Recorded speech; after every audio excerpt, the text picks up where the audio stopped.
Kwe, good afternoon, and welcome to the 2024 Symons Medal Presentation and Lecture. Bonjour et bienvenue à la remise de médailles et causeries Symons 2024. Please join us in recognizing Her Honor, Lieutenant Governor Antoinette Perry. En l'honneur de notre lieutenant-gouverneur, son honneur Antoinette Perry, je vous prie de vous lever pour le salut vice-royal. Please rise for the vice-regal salute.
Please be seated.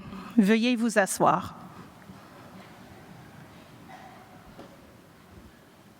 Welcome to the 2024 Symons Medal Presentation and Lecture on the State of Canadian Confederation, proudly presented annually at Confederation Centre of the Arts. Awarded to Canadians who have made outstanding contributions to our country, previous recipients include the Honourable Jean Charest, Mary Simon, the Honourable Antony Maillet, the Honourable Murray Sinclair, Sheila Rogers,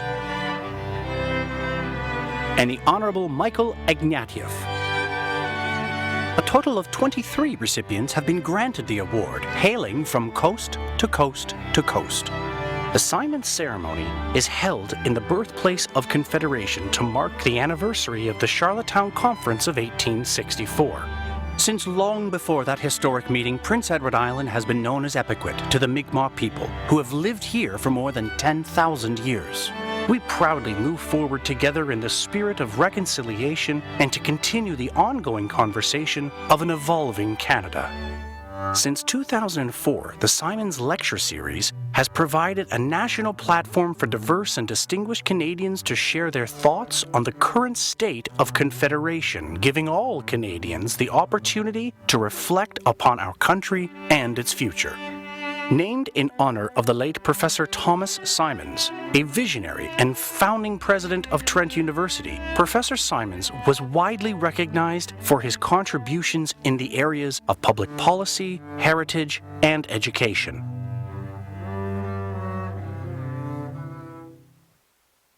To commemorate the 20th anniversary of the Symons Medal and mark 160 years since the 1864 Charlottetown Conference, a historic 4 medalists will be honored this year.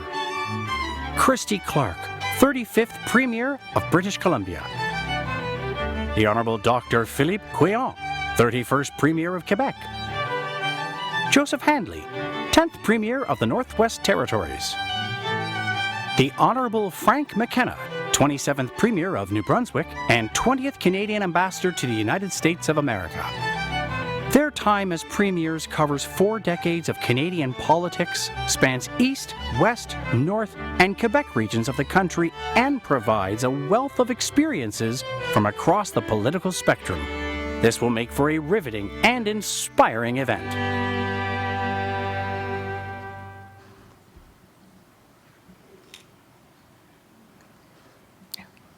Veuillez accueillir Steve Bellamy, le directeur général du Centre des Arts de la Confédération. Please welcome to the stage the CEO of Confederation Centre of the Arts, Steve Bellamy.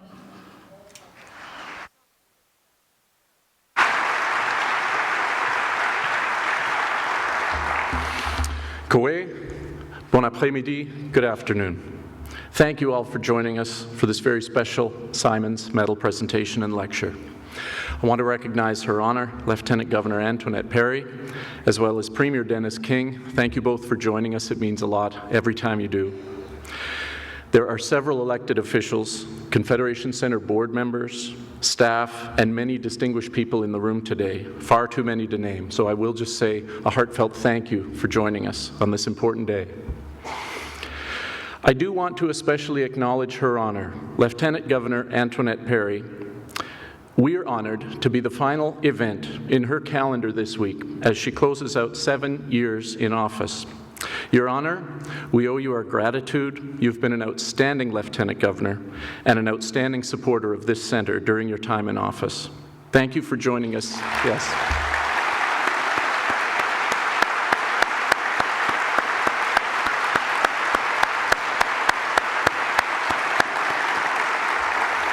Thank you for joining us many times each year for opening nights, for flag raisings, ceremonial events, and of course the Symons Medal presentation and lecture. You've made the best of your office by being a proactive connector of people, by providing important support to worthy causes across the province. And on a personal note, it's been wonderful to have a musician, a teacher, and an Acadian in office. So on behalf of all of us here at Confederation Centre of the Arts, thank you, Your Honour, for your inspirational service as PEI's Lieutenant Governor.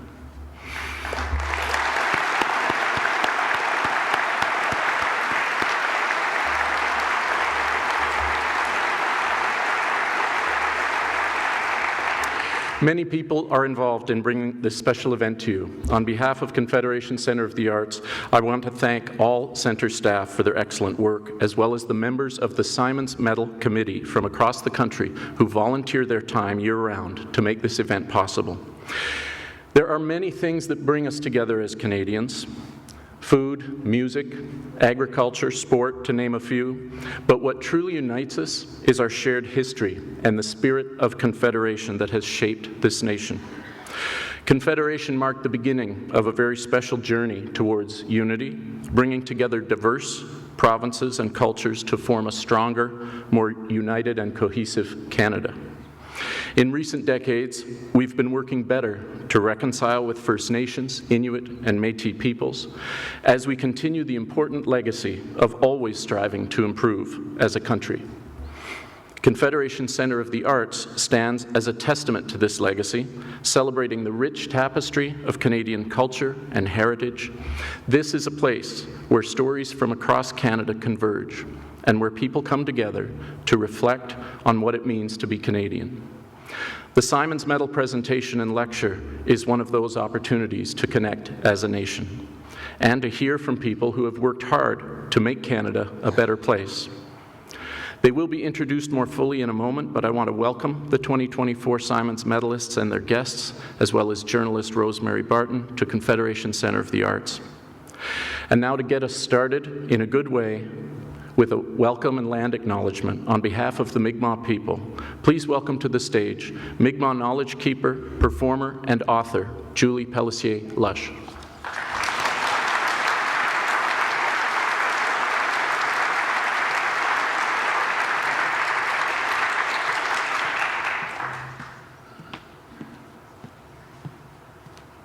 Gwe, Jalasi, and Deluisi Julie.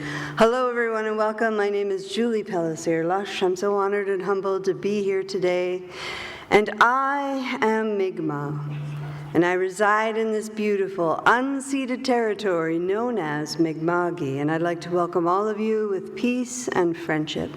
And to start this off in a really good way, I think it's important that we get our heartbeats in the same rhythm so that we move forward together in this event together in a really good way. So this is the Eagle Song.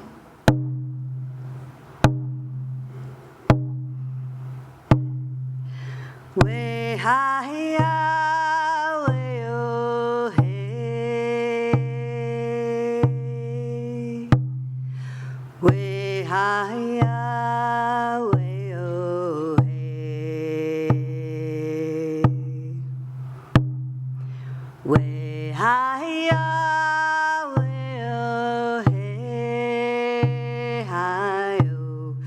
Way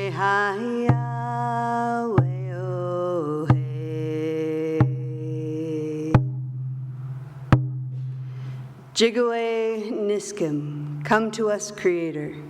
Creator, I ask that you be with us here this afternoon and all of the days to follow, that you help us to allow our eyes to see the beauty of the world around us each and every day.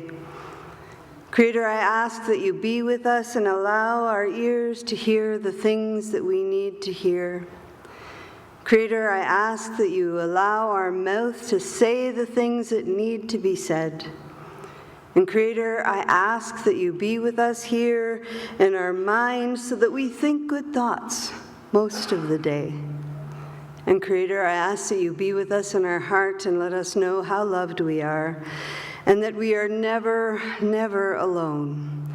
You are only as far away from us as the tilting of our head and the lifting of our eyes to see the beauty of each magical sky.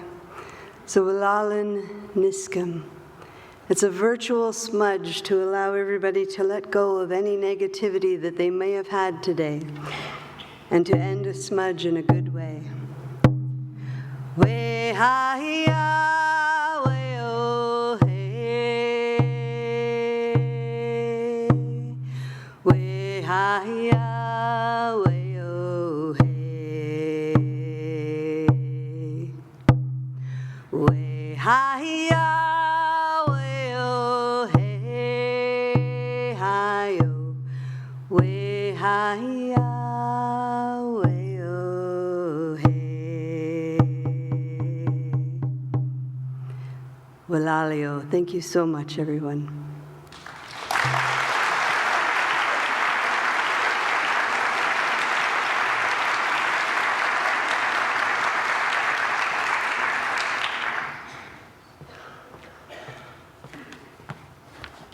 Thank you, Julie Willale.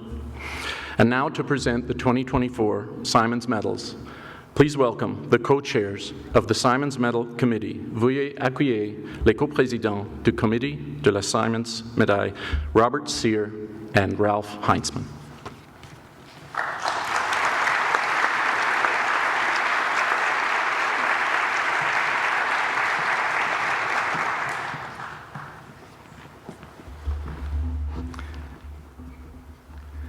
Thank you, Steve. Since 1964, Confederation Centre of the Arts has been where Canada connects to reflect on how this country continues to evolve and what the prospects are for the future. We are thrilled in presenting this historic 20th edition of the Symons Medal presentation and lecture that will continue the legacy, providing opportunities for engaging discourse on important issues in Canada.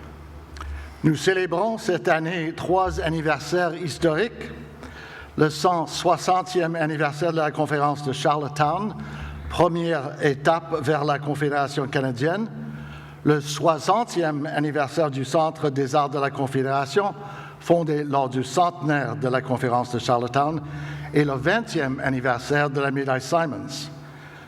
Afin de bien marquer ces 3 anniversaires, 4 anciens premiers ministres provinciaux et territoriaux distingués reçoivent aujourd'hui la médaille Symons en tant qu'héritiers symboliques des leaders provinciaux qui se sont rencontrés à Charlottetown en 1864 et ils auront l'occasion de nous entretenir de leur vision du Canada de l'avenir.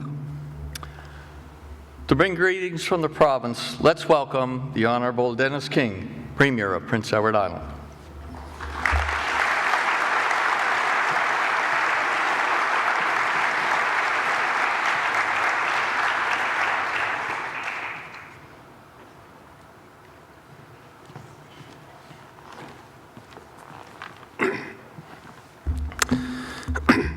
Thank you, Bob and Ralph.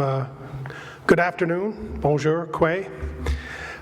To all of our distinguished guests, our medalists, and especially our departing Lieutenant Governor, and I would say, after what we've been through together, my good friend, Antoinette Perry, all the best, and thank you for your grace, your friendship, and your leadership. You've done your island proud, and Islanders are very proud of you, so thank you very much.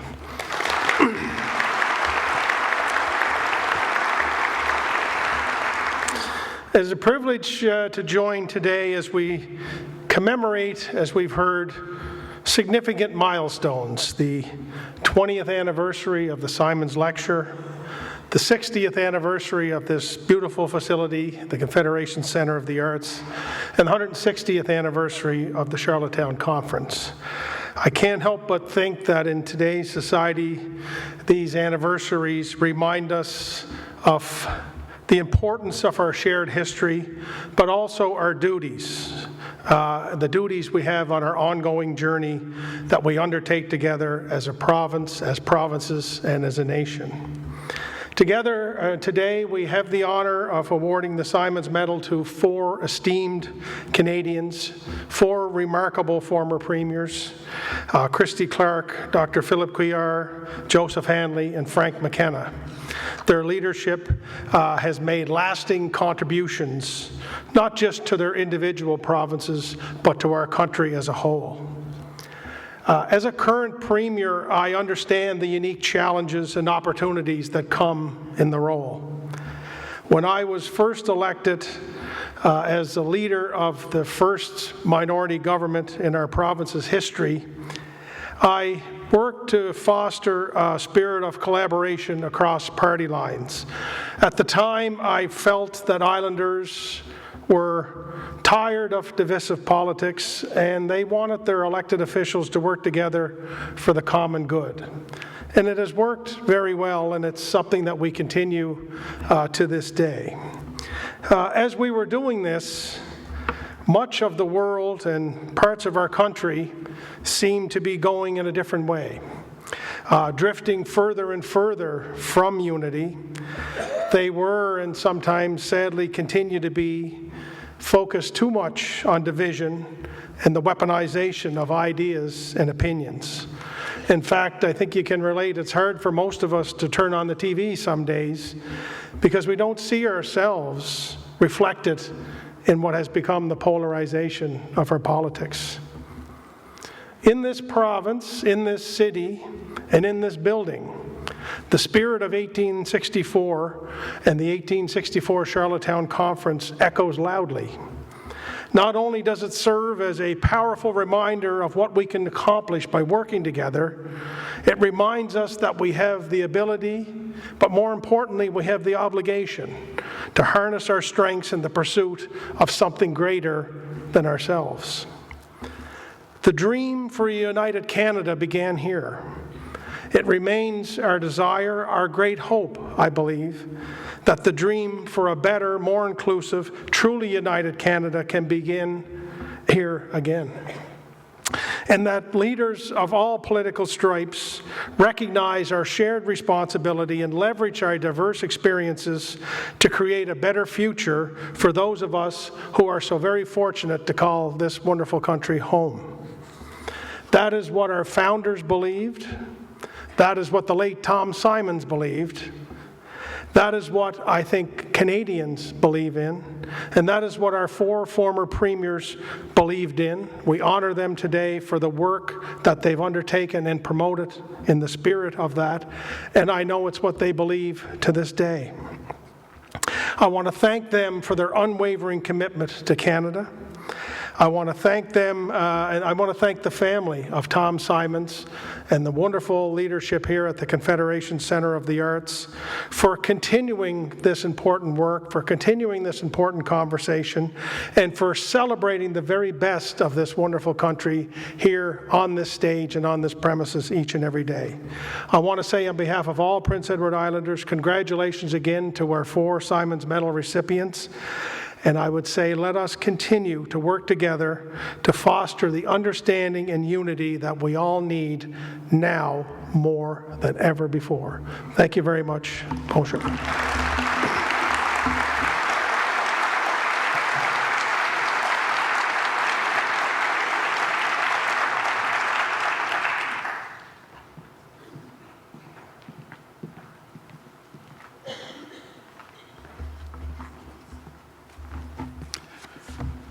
Merci, Premier ministre King. Dans la première partie de la cérémonie aujourd'hui, les lauréats de la médaille Symons 2024 Nous apporterons d'abord des propos sur le Canada de multiples perspectives politiques et régions du pays. Dans la deuxième partie, après une pause, ils participeront dans un panel animé par Rosemary Barton, une des journalistes politiques les plus éminentes du pays.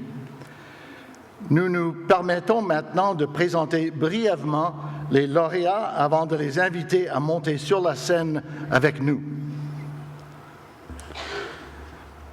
Christy Clark is the longest-serving female premier in Canada, and the only woman in Canada ever to be re-elected as premier, making an indelible mark on the country's political landscape. Under Ms. Clark's leadership, British Columbia was Canada's economic leader for 3 consecutive years, a feat not accomplished since the 1960s.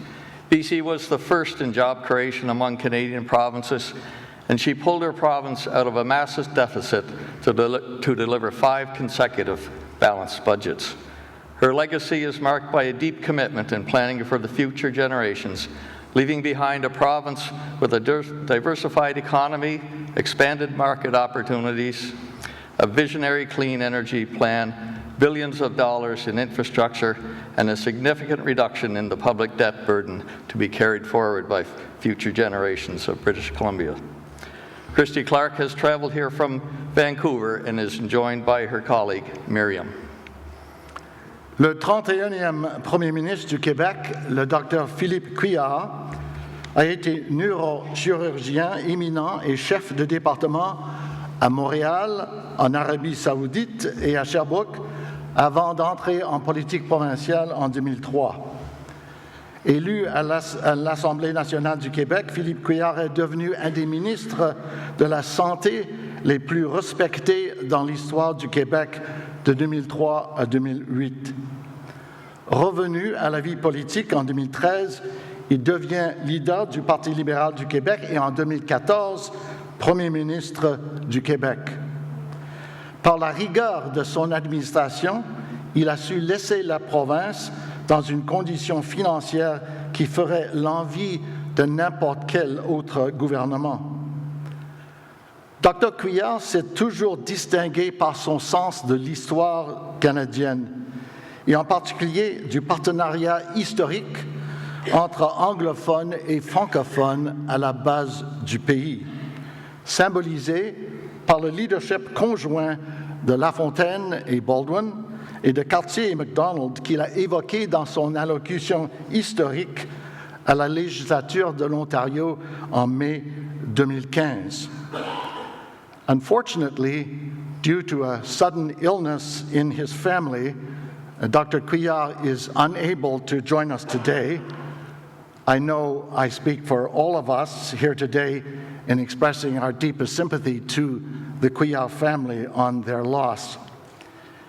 Dr. Couillard has asked that in his absence I read the remarks that he was going to make on this occasion, and I will do that in a moment.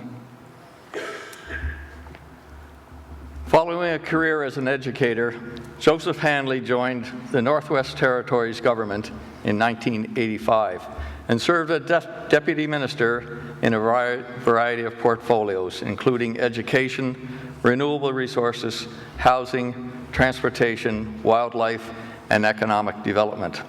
First elected as MLA in 1999, he was a Minister of Finance, Resources, Wildlife, Economic Development, and several other files up until 2003, when he became the 10th Premier of the Northwest Territories. As Premier, he led the process that produced the 2004 Strategic Plan for the Northwest Territories. In addition to economic and social development and environmental stewardship, this plan prioritized resolving the remaining Indigenous land claims and self-governance issues. It brought to a conclusion the long-running negotiations between the Government of Canada and the Government of the Northwest Territories for the transfer of regulatory control over land and resources, as well as a share of the large revenues that these resources provide to the government. Since his retirement from political politics, Joe Handley has served on numerous public boards and agencies, including the CBC, Stanton Territorial Hospital, and Aurora College. He has received a number of awards, including the Queen Elizabeth Golden and Diamond Jubilee Medals and the National Aboriginal Achievement Award. Mr. Handley traveled from Yellowknife and is joined by Teresa Handley. Frank McKenna est l'un des dirigeants politiques et chefs d'entreprise les plus respectés au Canada. Il a été élu Premier ministre du Nouveau-Brunswick en 1987, poste qu'il a occupé pendant 10 ans, ayant acquis la réputation d'un des premiers ministres les plus dynamiques que le Canada atlantique a jamais connu. Parmi ses accomplissements comme Premier ministre, on peut signaler le dynamisme qu'il a apporté au développement économique de la province et, entre autres, la création de Services Nouveau-Brunswick, un des premiers guichets uniques gouvernementaux au Canada. En 2005, il a été nommé ambassadeur du Canada aux États-Unis. En 2006, il a été nommé président délégué du conseil de direction du groupe de la Banque TD et agit aussi depuis 2010 comme président du conseil de Brookfield Asset Management. M. McKenna est venu à Charlottetown aujourd'hui de Cap-Pelé et est accompagné par Julie McKenna. J'invite maintenant son honneur, Antoinette Perry, lieutenant-gouverneur de l'île du Prince-Édouard, à monter sur la scène et se joindre à nous pour la présentation des médailles Symons 2024.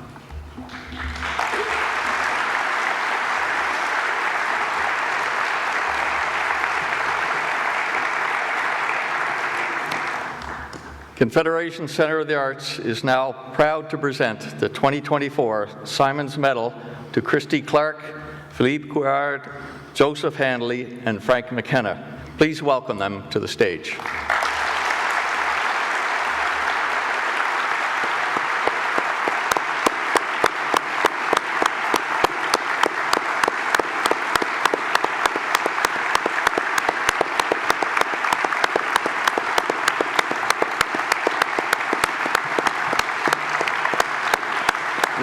The other side.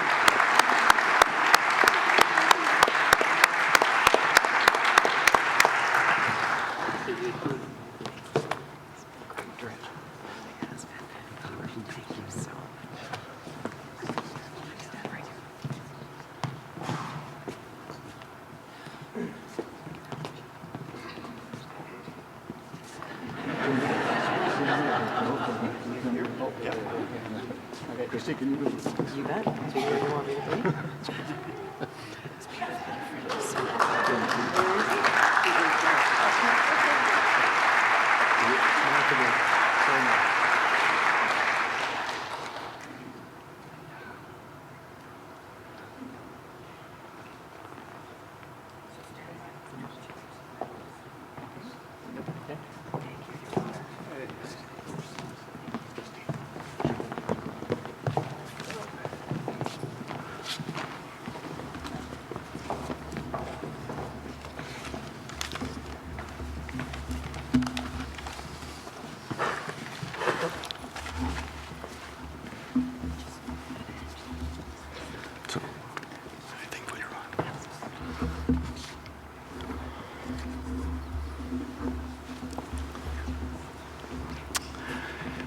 We will first hear from Christy Clark, who will share some of the lessons she has learned during her time as Premier of British Columbia. Please welcome to the podium, Christy Clark.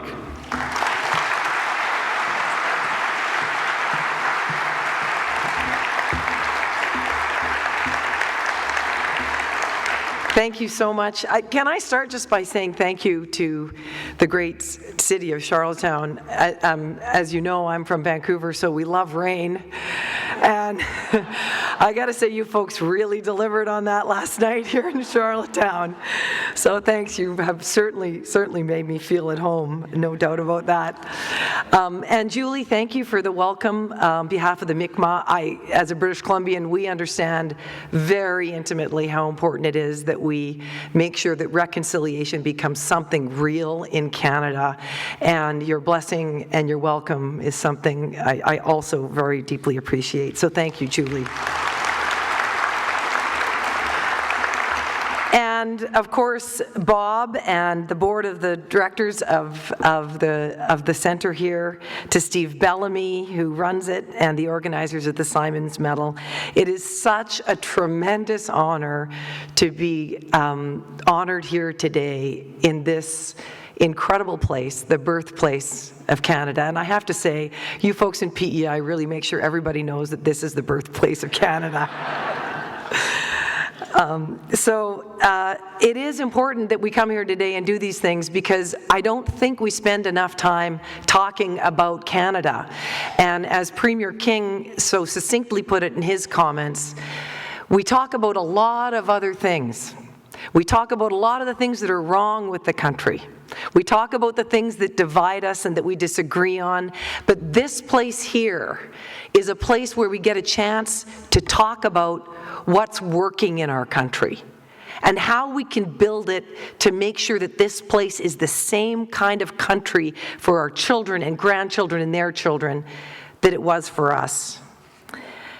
It was named for one of Canada's most passionate citizens. As you know, he had a mission for this country.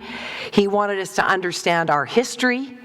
He wanted us to be able to tell our stories to one another, which is a vitally important part of any community, any country. It's an important part of being human, to be able to tell our stories.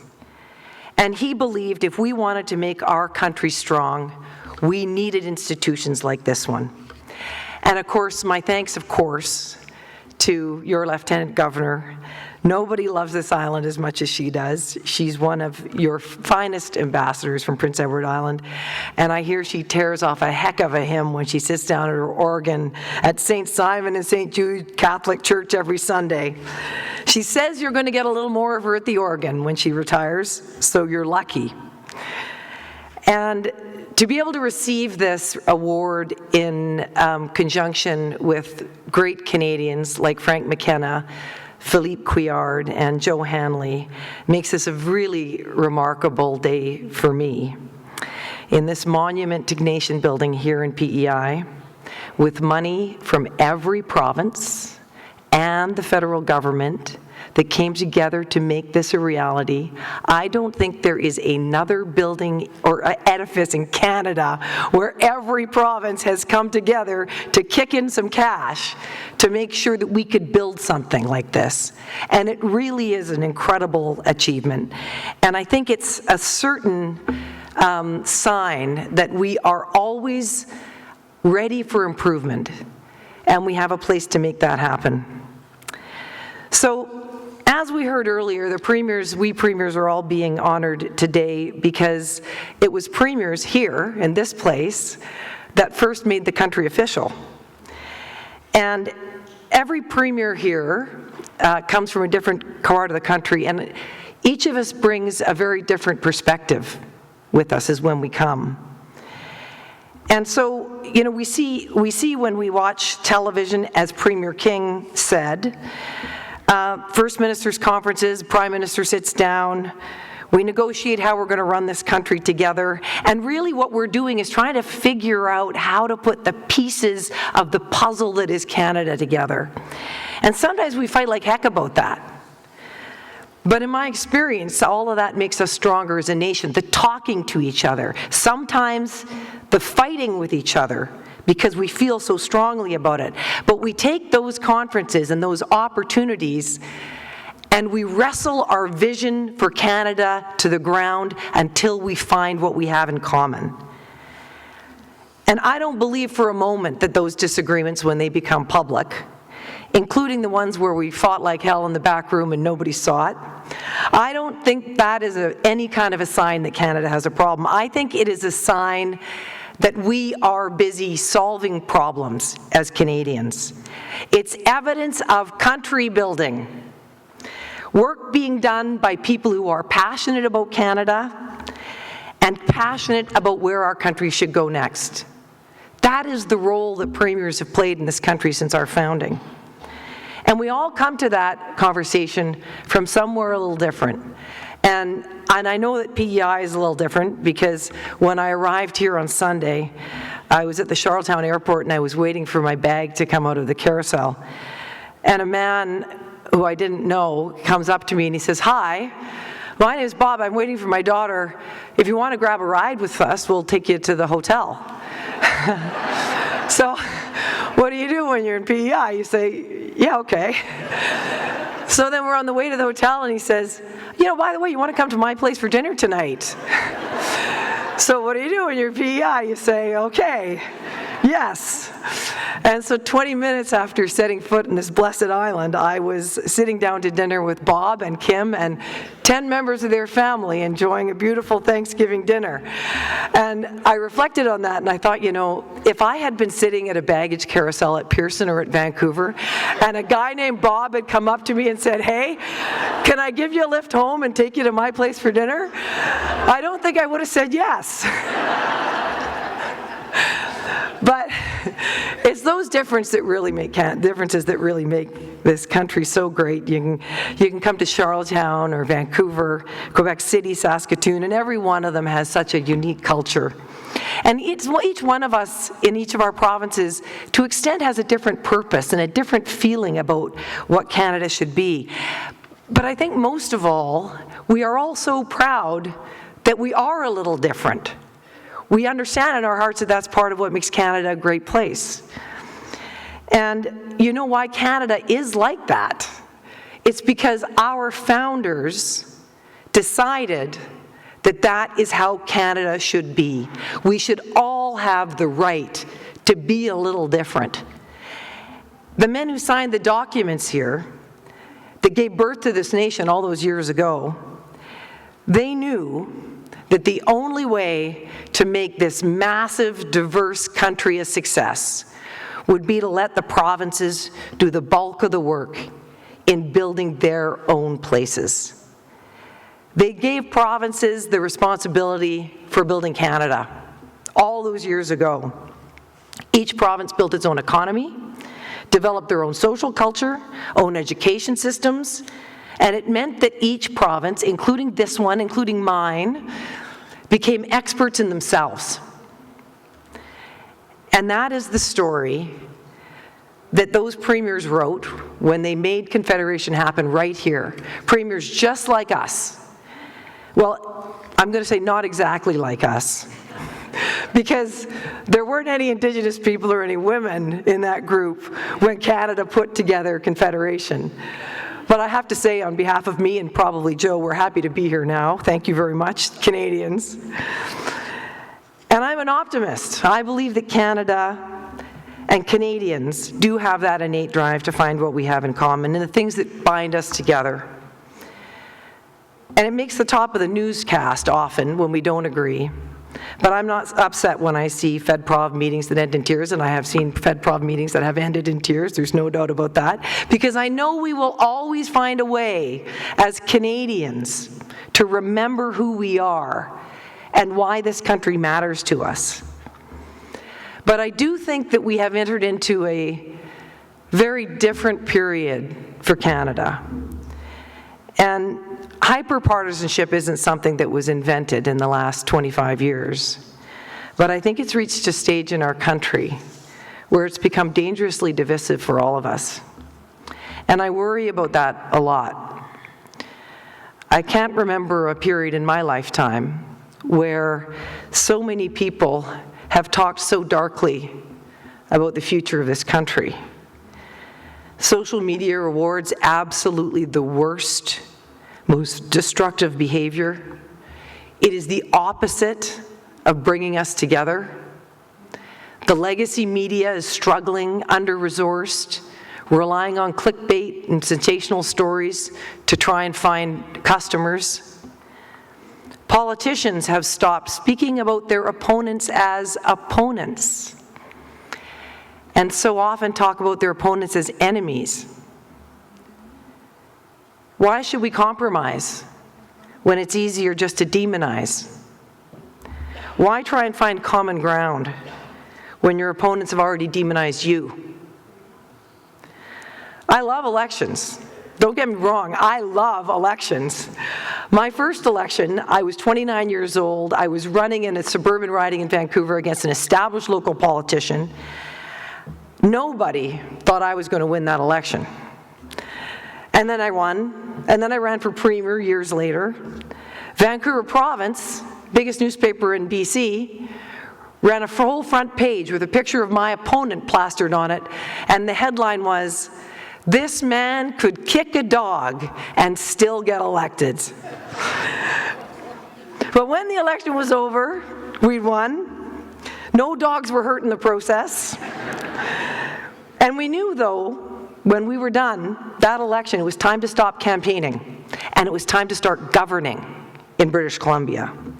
We understood that the election is the job interview, and then governing is the actual job you have to do afterwards. And governing is so difficult these days.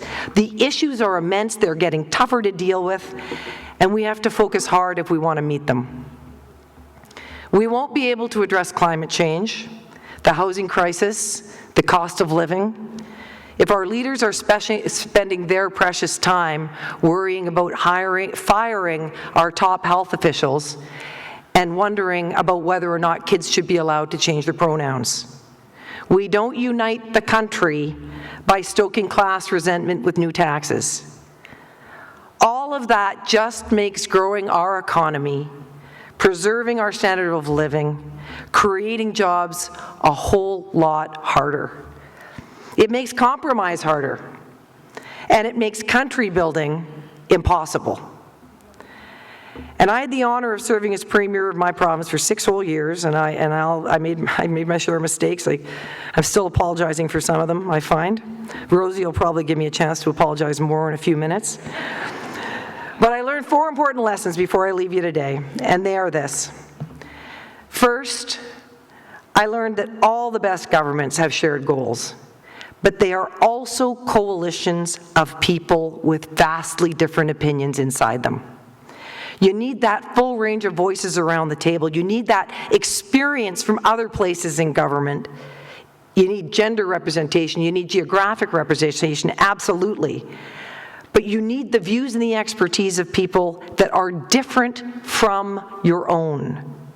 Second, I learned that if you have to listen more, you have to listen a lot more than you talk. You have to listen to your caucus. You have to listen to people who disagree with you in particular. And you have to be open to letting others change your mind. We have to be opening our minds to discovering different ways of doing things from other people. And an inner circle where everyone agrees in some kind of a bubble is no way to build a better country. Third, you have to treat everyone with respect. Not just those who voted for you, not just those who agreed with you, everybody in your caucus, in your government, in the opposition, in the country deserves the respect of your time and your thought. And finally, you need to understand that your job is not a one-man show. A leader is the first among equals, but the leader is only a leader because there's a whole team there. And truly strong, truly confident leaders surround ourselves with strong, confident people, the kind of people that build nations. Canada remains the greatest country in the world. We are blessed in so many ways. We have fortune, geography, but it is really our people that have made this country great. Canada has done so much, so well in all of these years, including over this past decade. But we cannot face these challenges coming ahead if we are a nation divided. We don't always have to agree on everything. Well, we need to listen. We need to exude good faith in one another. And we need to understand that our differences with each other, even though they may be deep, are not personal. That's the kind of country that I want to live in. It's one where we expect the best and not the worst from one another. One in which you can arrive in Atlantic Canada and a guy you don't know offers you a ride home and a dinner at his place, and you know the answer is going to be yes. Thank you very much for this incredible honor today. It's a pleasure to be with you.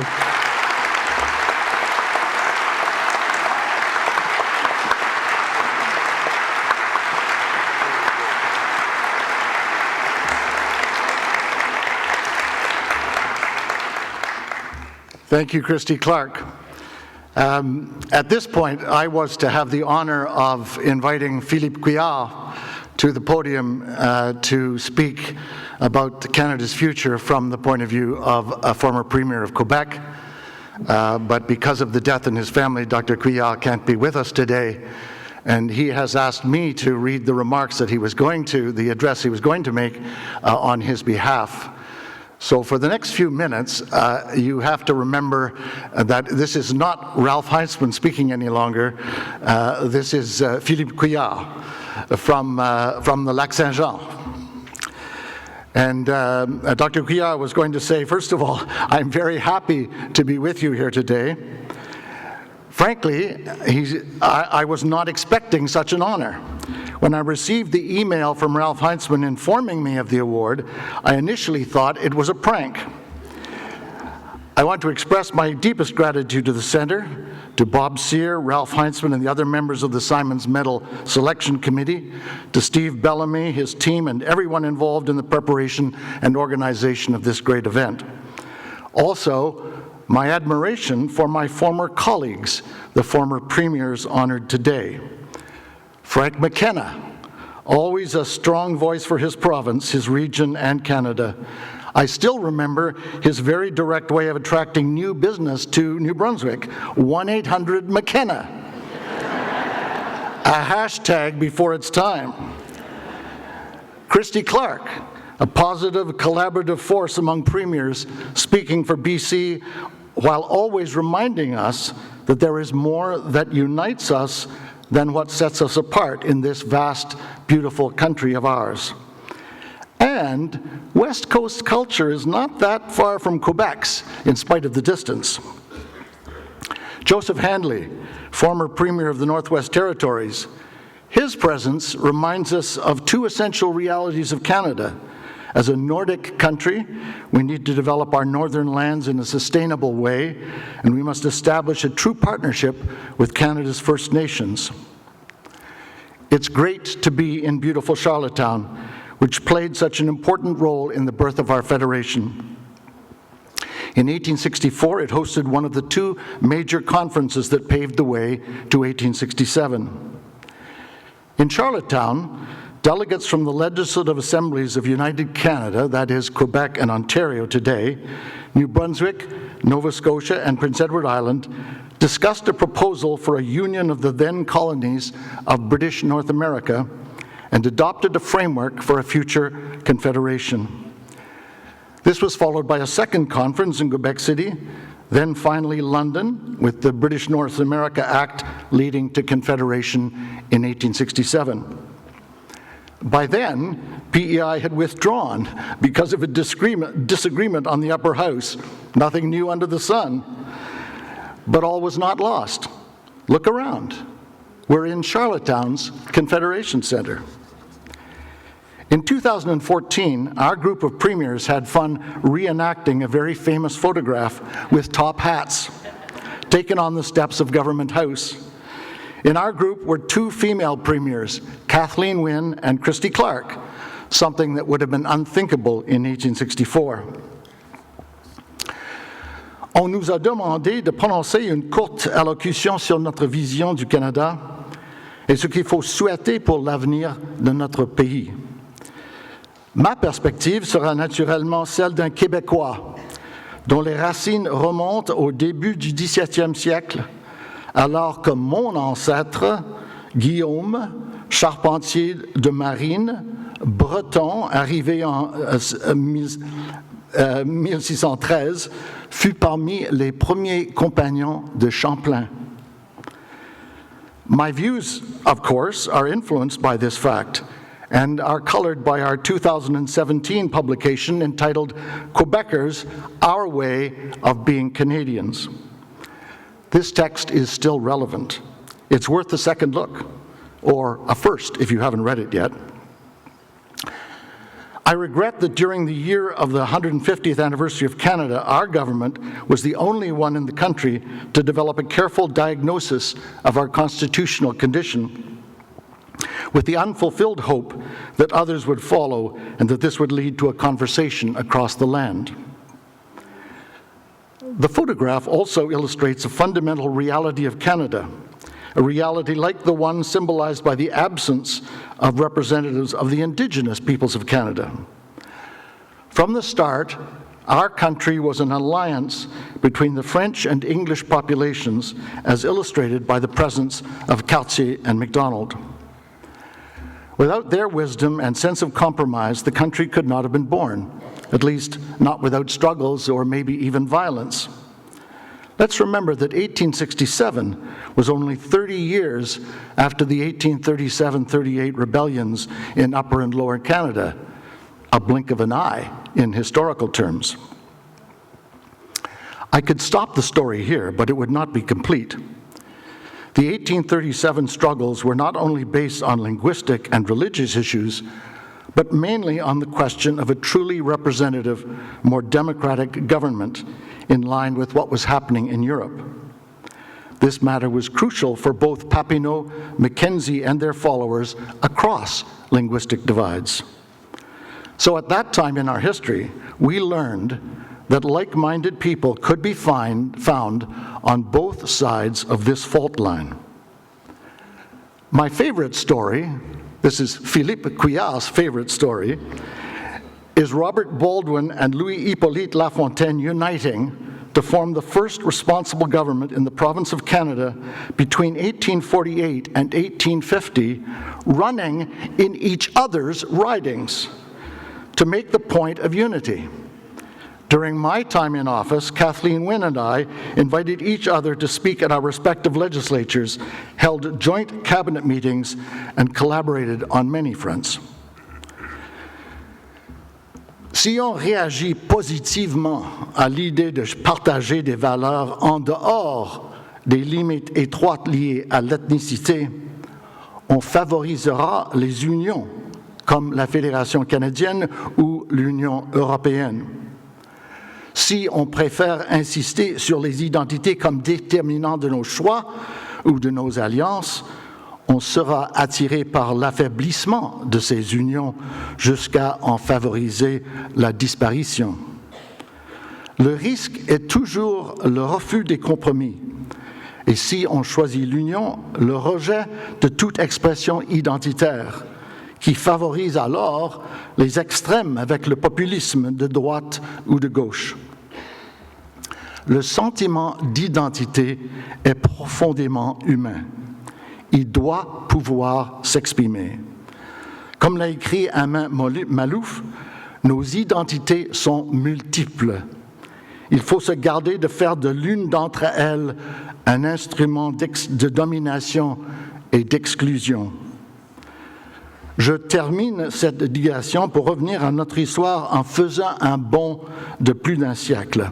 Fast forward to 1982, and the repatriation of our Constitution done without Quebec's consent. Un rapatriement fait sans le consentement du Québec, un fait regrettable qui aurait pu être évité. The intent was noble, based on the maturity of our country and the equality of citizens and provinces, but it was done at the expense of history and the territorial reality of a largely Francophone province in the middle of a massively Anglophone continent based on the melting pot concept balanced by multiculturalism. For us, and I am quoting Gilles Duceppe, distinct does not mean better, just different. The word distinct is a reminder of the Meech Lake Agreement. It was a bold, courageous initiative to correct the limitations of patriation. Comme Québécois, je suis reconnaissant envers Brian Mulroney, qui a tout fait pour sa réussite. But its failure pushed us backward, reigniting separatism and putting the country through a near-death experience in the second Quebec referendum. In the following years, 3 relatively new developments occurred: rapid demographic expansion through immigration, the open expression of Western grievances, and everywhere the rapid growth of populism based on a feeling of alienation quite similar to what is perceived in Quebec. Not the type of emotions that can support nation building. I have always believed that it is so much better to rally around the better angels of our nature as proposed by Abraham Lincoln. Even years later, I consider the unilateral repatriation and the failure to pass Meech as mistakes of historic proportions. The Meech failure gave birth to the Bloc Québécois and led to the almost fatal referendum of 1995. It has done considerable damage to our country, which was left scarred and divided.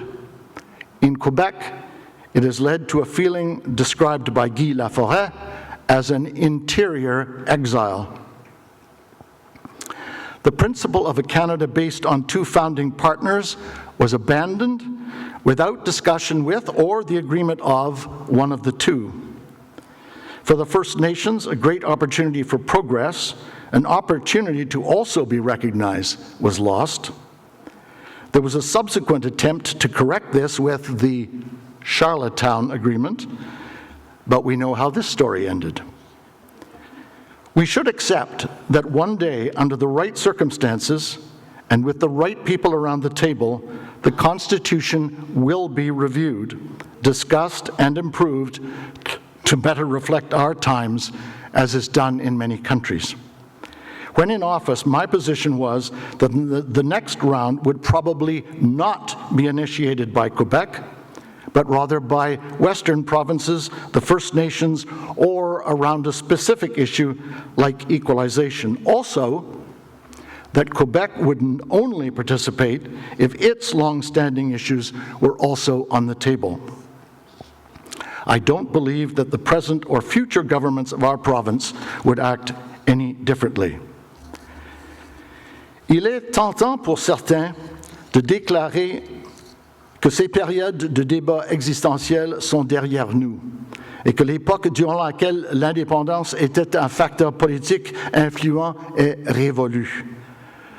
Je ne crois pas que les Québécois votent majoritairement un jour pour abandonner leur citoyenneté canadienne. Pourquoi abandonner notre héritage, ce pays, cette citoyenneté que nous avons contribué à créer? Aucun argument ne le justifie. Mais ce mirage, cette réalité parallèle continue de planer au-dessus de nos débats politiques. Lorsque la cause s'affaiblit dans l'opinion, on assiste quasi automatiquement à la résurgence de sentiments fabriqués d'humiliation, d'injustice ou à des prophéties d'extinction qui ne sont soutenues par aucun fait. But as we know, the bullet that misses still makes noise. While we debate and work on improving our weaknesses, let us also celebrate our many successes. Against all odds, against temptations to fall back behind linguistic lines, we united behind the vision of a prosperous, bilingual, and a generally progressive outlook to the future with a commitment to a democratic, civil, and peaceful debate. The Canadian way. We have created one of the most decentralized countries in the world, where our provinces and territories' powers are envied by the German Länder or states and by American and Australian states. There is a constant and potentially positive tension arising from opposing visions of greater centralization or decentralization between the provinces and the federal government. Our federation also allows and encourages a positive emulation among provinces on many aspects of public policy, such as healthcare. We are generally envied around the world. All of us that have traveled around the world have been asked by many if we can help them in becoming Canadians. Durant mes voyages, lorsque on a appris que j'étais Canadien, des citoyens de partout m'ont dit, comme ce chauffeur de taxi au Caire, « Vous avez tellement de chance, comment pourrais-je aussi être Canadien ?» Face à cette belle histoire de découverte, de changement pacifique, et malgré ce qu'il reste toujours à faire, ayons la fierté de dire que le Canada est une expérience humaine réussie dans un monde tendu et polarisé. Aujourd'hui et demain, continuons de faire en sorte que nos petits-enfants et leurs descendants vivent dans un pays prospère, juste et soient reconnaissants envers leurs prédécesseurs de leur avoir transmis ce legs précieux. And that's the conclusion of Philippe Couillard's speech.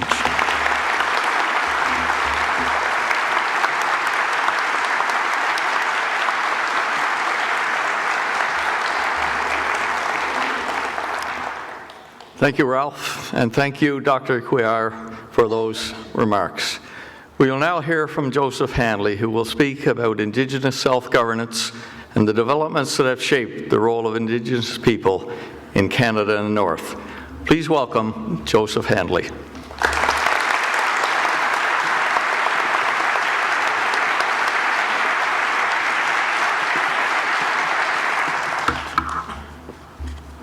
Tansy. Hello, welcome. And I want to thank Knowledge Keeper Lust, Honorable Lieutenant Perry, and Premier King.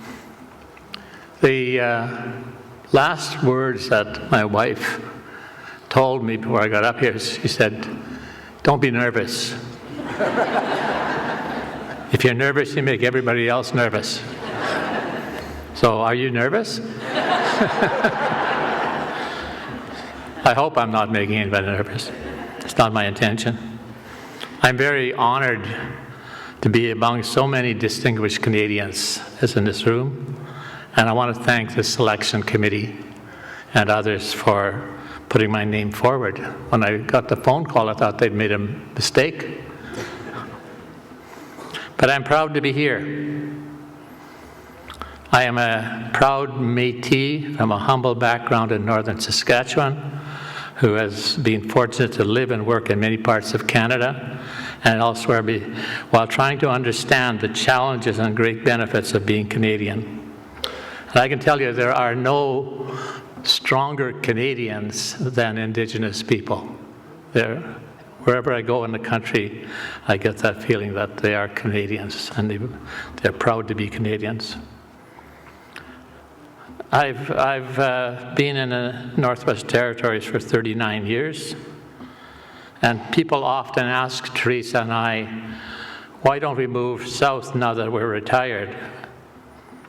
We stay because, first of all, because our family is here, and because the NWT is a very rewarding place and satisfying place to live as it evolves politically, economically, and in all ways, including culturally.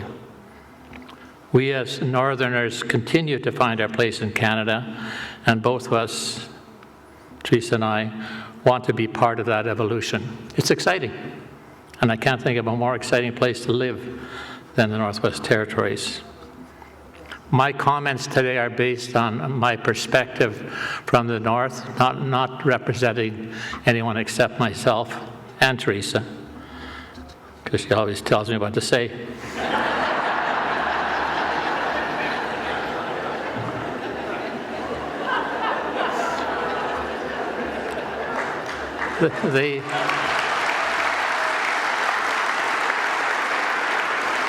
Now you're making me nervous.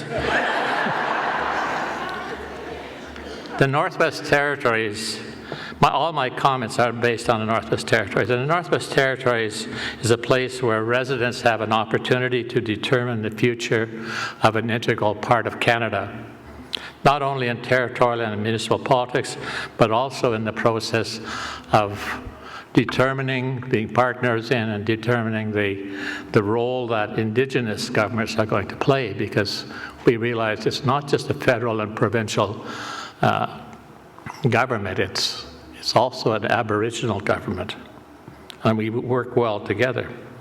It's not always easy. Indigenous people now represent 50% of the population in the north, and 2 million people across Canada.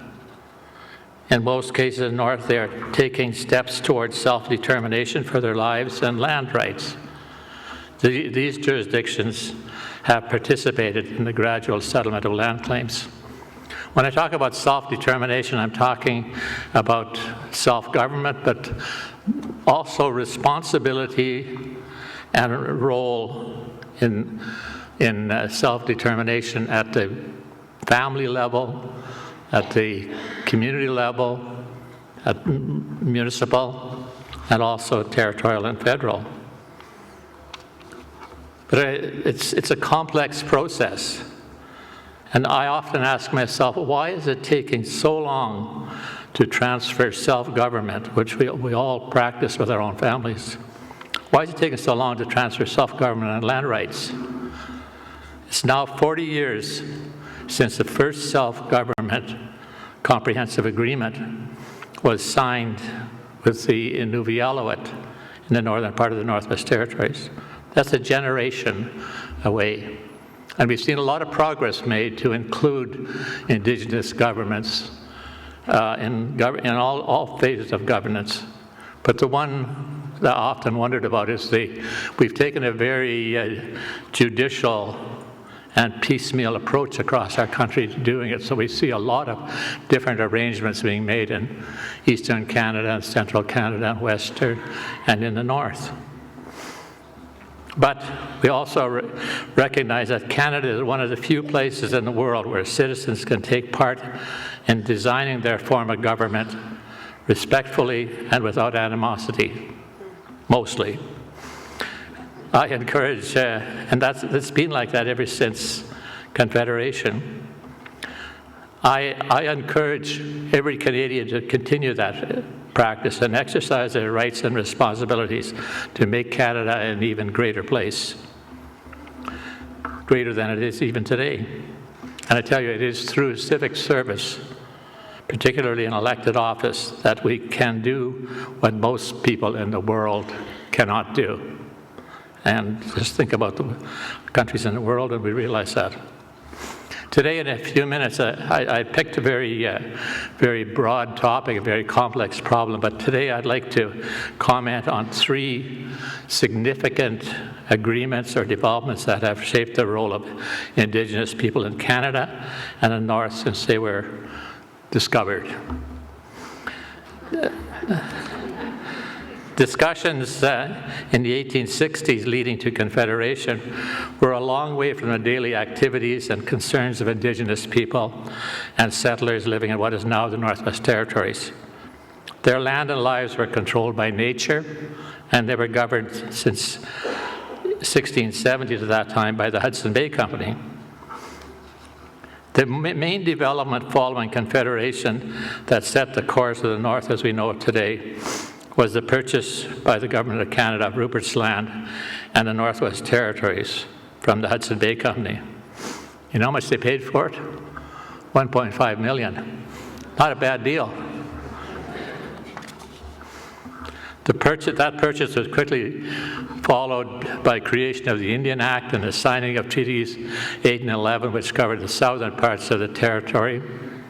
The purpose of this act was to settle land rights and confirm Canada from sea to sea to sea.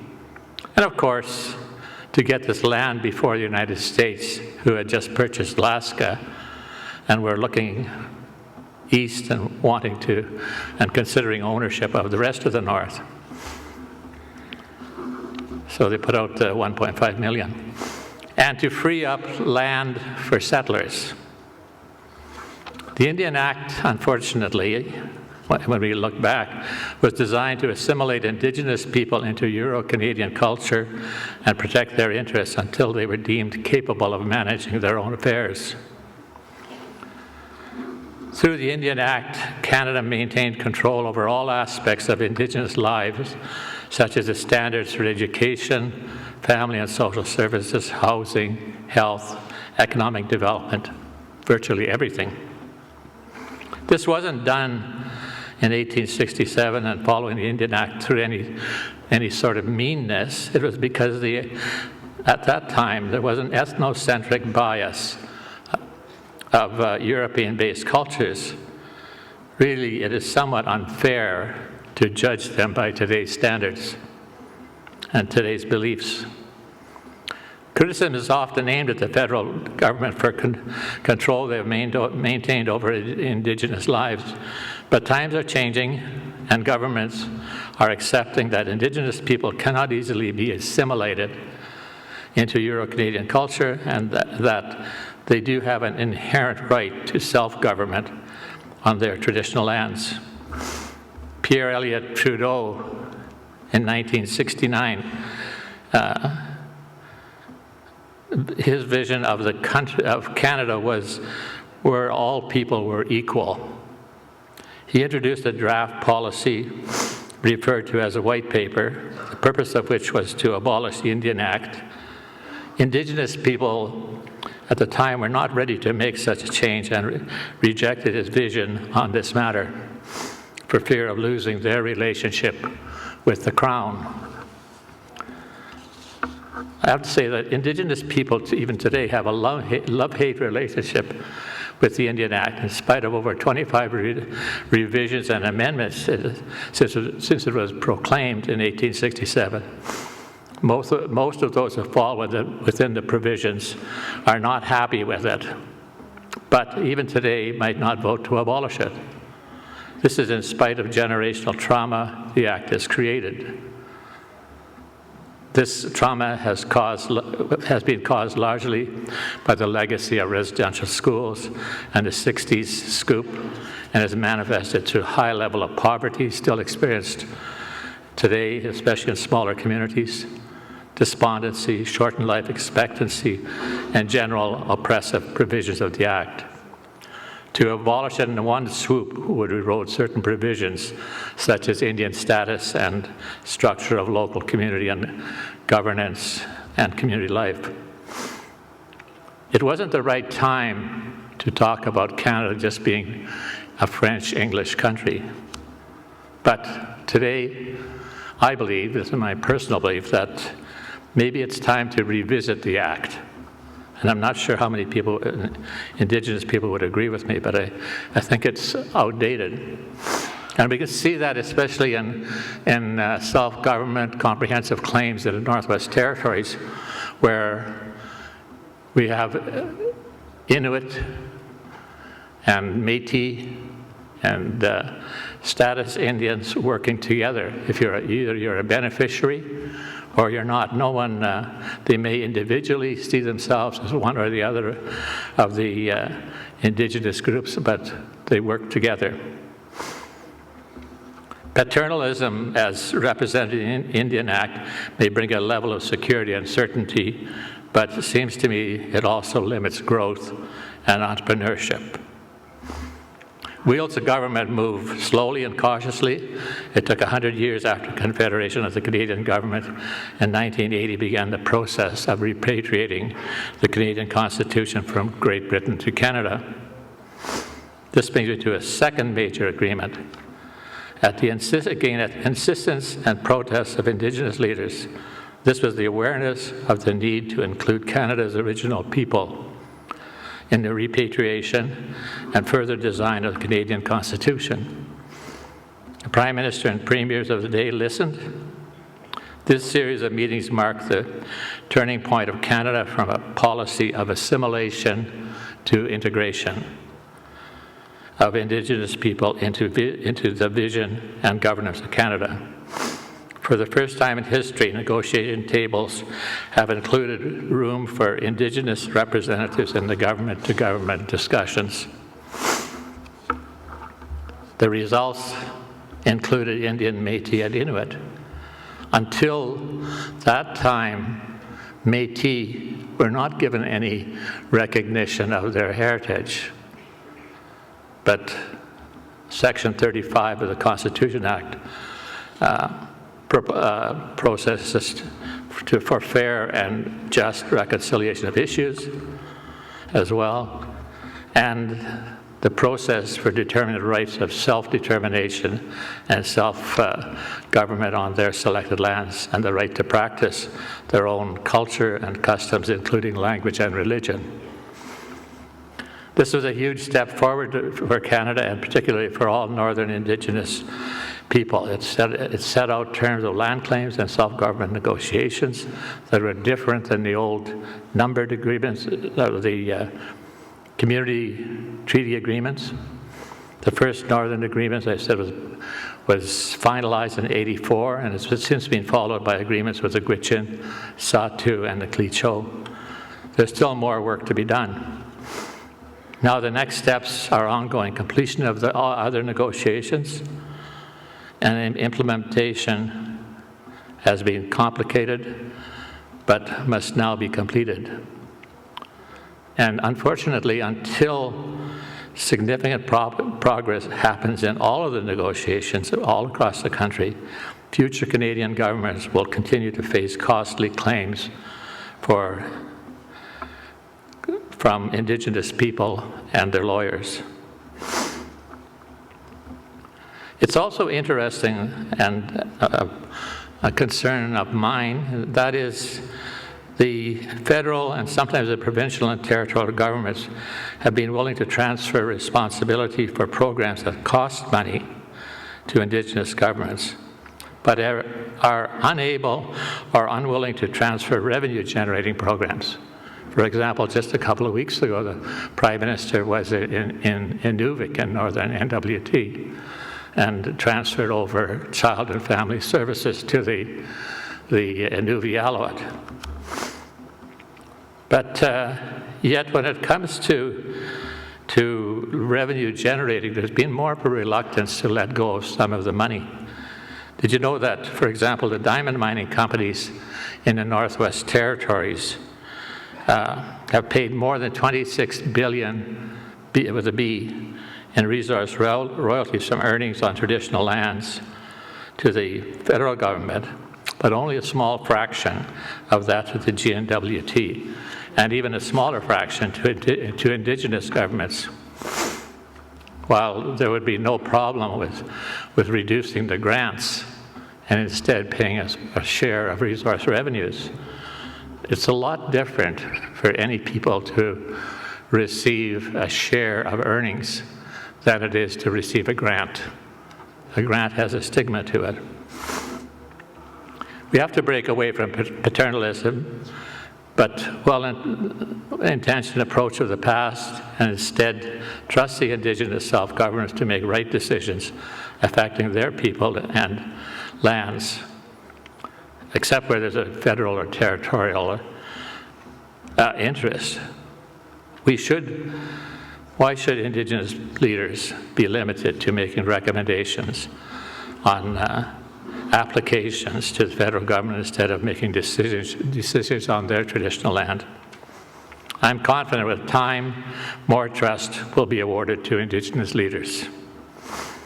A third significant step, and one that brings a lot of positive recognition to Canada, is there was in 2021 there was royal assent for the UN Declaration on the Rights of Indigenous People. Now, after 3 years of working on plans, annual plans, which have been tabled with the federal government, there is an opportunity to move ahead expediently on the implementation of these plans. While this is aspirational, rather than legally binding. The agreement shows what can be achieved by cooperation and collaboration. And this, continuing on that UN declaration, there's a great opportunity for Canada to show leadership to all countries that are home to Indigenous peoples. In summary, there's much reason to be optimistic that since the vision set out at Confederation, more than all other Western countries, Canada will continue to show leadership and advance the idea that there is no contradiction in recognizing the special rights of Indigenous people while maintaining equality for all Canadians. So let's get on with resolving Indigenous self-determination and land rights. Then we will be another step closer to the Canada that we're all working toward. Am I too nervous, Teresa? Thank you very much. May great.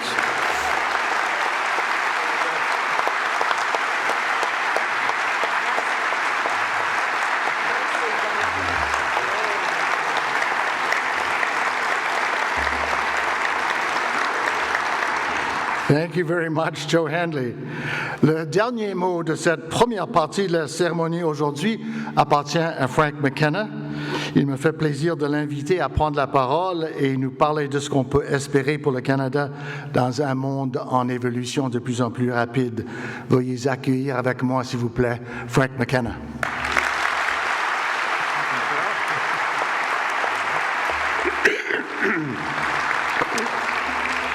Well, thank you, Your Honor, Premier, and distinguished guests. I'm so glad to be here in our neighboring province. I want to start with a little anecdote. We're all witnessing the 2,000-pound gorilla south of the border in the room, and we're here on the province of PI. So I just want to let you know how you can balance the scales a little bit and feel like there is a way to fight back. This is a conversation that actually took place between a United States naval ship with Canadian authorities in the Gulf of St. Lawrence, which is where we are, of course. Radio conversation was released from classified records by the Director of Naval Operations. So this is real. It's been declassified, so I can now share it with you. Canadians, please divert your course 15 degrees to the south to avoid a collision. Americans, no. Recommend that you divert your course 15 degrees to the north. Canadians, negative on that. You'll have to divert your course 15 degrees to the south to avoid a collision. Americans, this is the captain of a U.S. Navy ship. I say again, divert your course. Canadians, no. I say again, you divert your course. Americans, this is the aircraft carrier USS Lincoln, second largest ship in the United States Atlantic Fleet. We're accompanied by 3 destroyers, 3 cruisers, numerous support vessels, attack submarines, and helicopters. I demand that you change your course 15 degrees to the north. I say again, that's 15 degrees to the north, or countermeasures will be undertaken to ensure the safety of this ship and this convoy. We're coming through. Canadians, go ahead. We should warn you, we're a lighthouse in Prince Edward Island.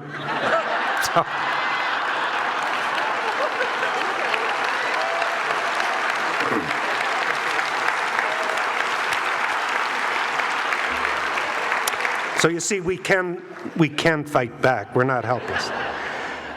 I can't help but feel blessed to be on the sun-drenched island, the warmest waters north of the Carolinas and the birthplace of Confederation. And if I could speak to those 20 leaders who met in Charlottetown in 1864, I would say, what a magnificent country you have created, truly the envy of the rest of the world.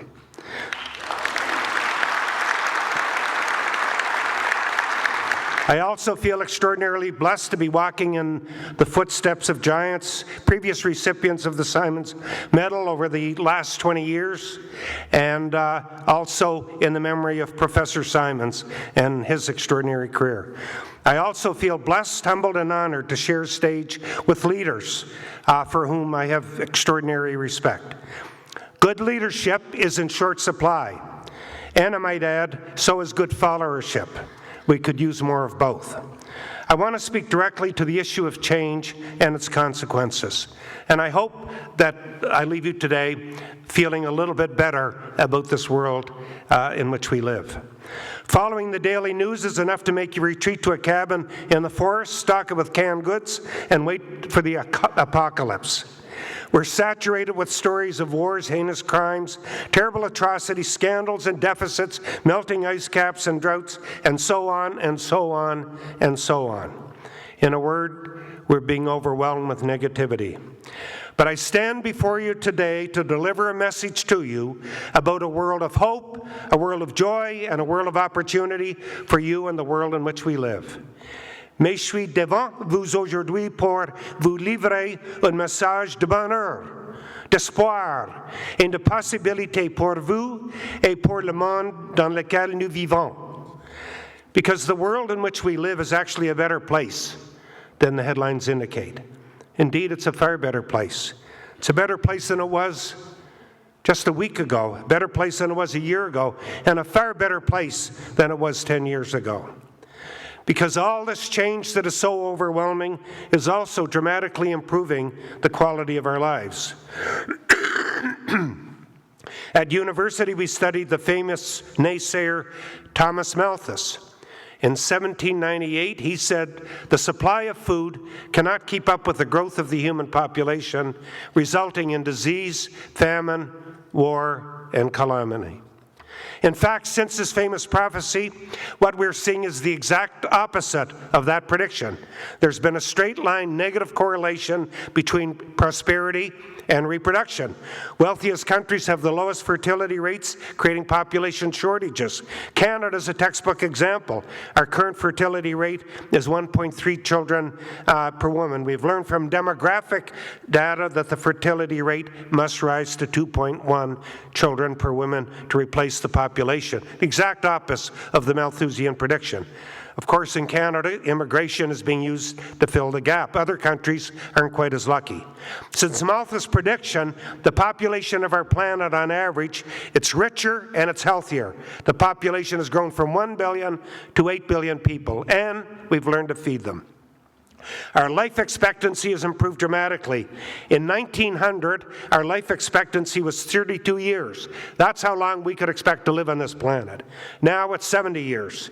In fact, life expectancy has increased by 6 years between 2000 and 2019 alone. In Canada, the numbers are even better than the global numbers. In 1950, our life expectancy was 67. Today, life expectancy is 83 years. In 1950, life expectancy in Africa was just 40. Today, it's 62.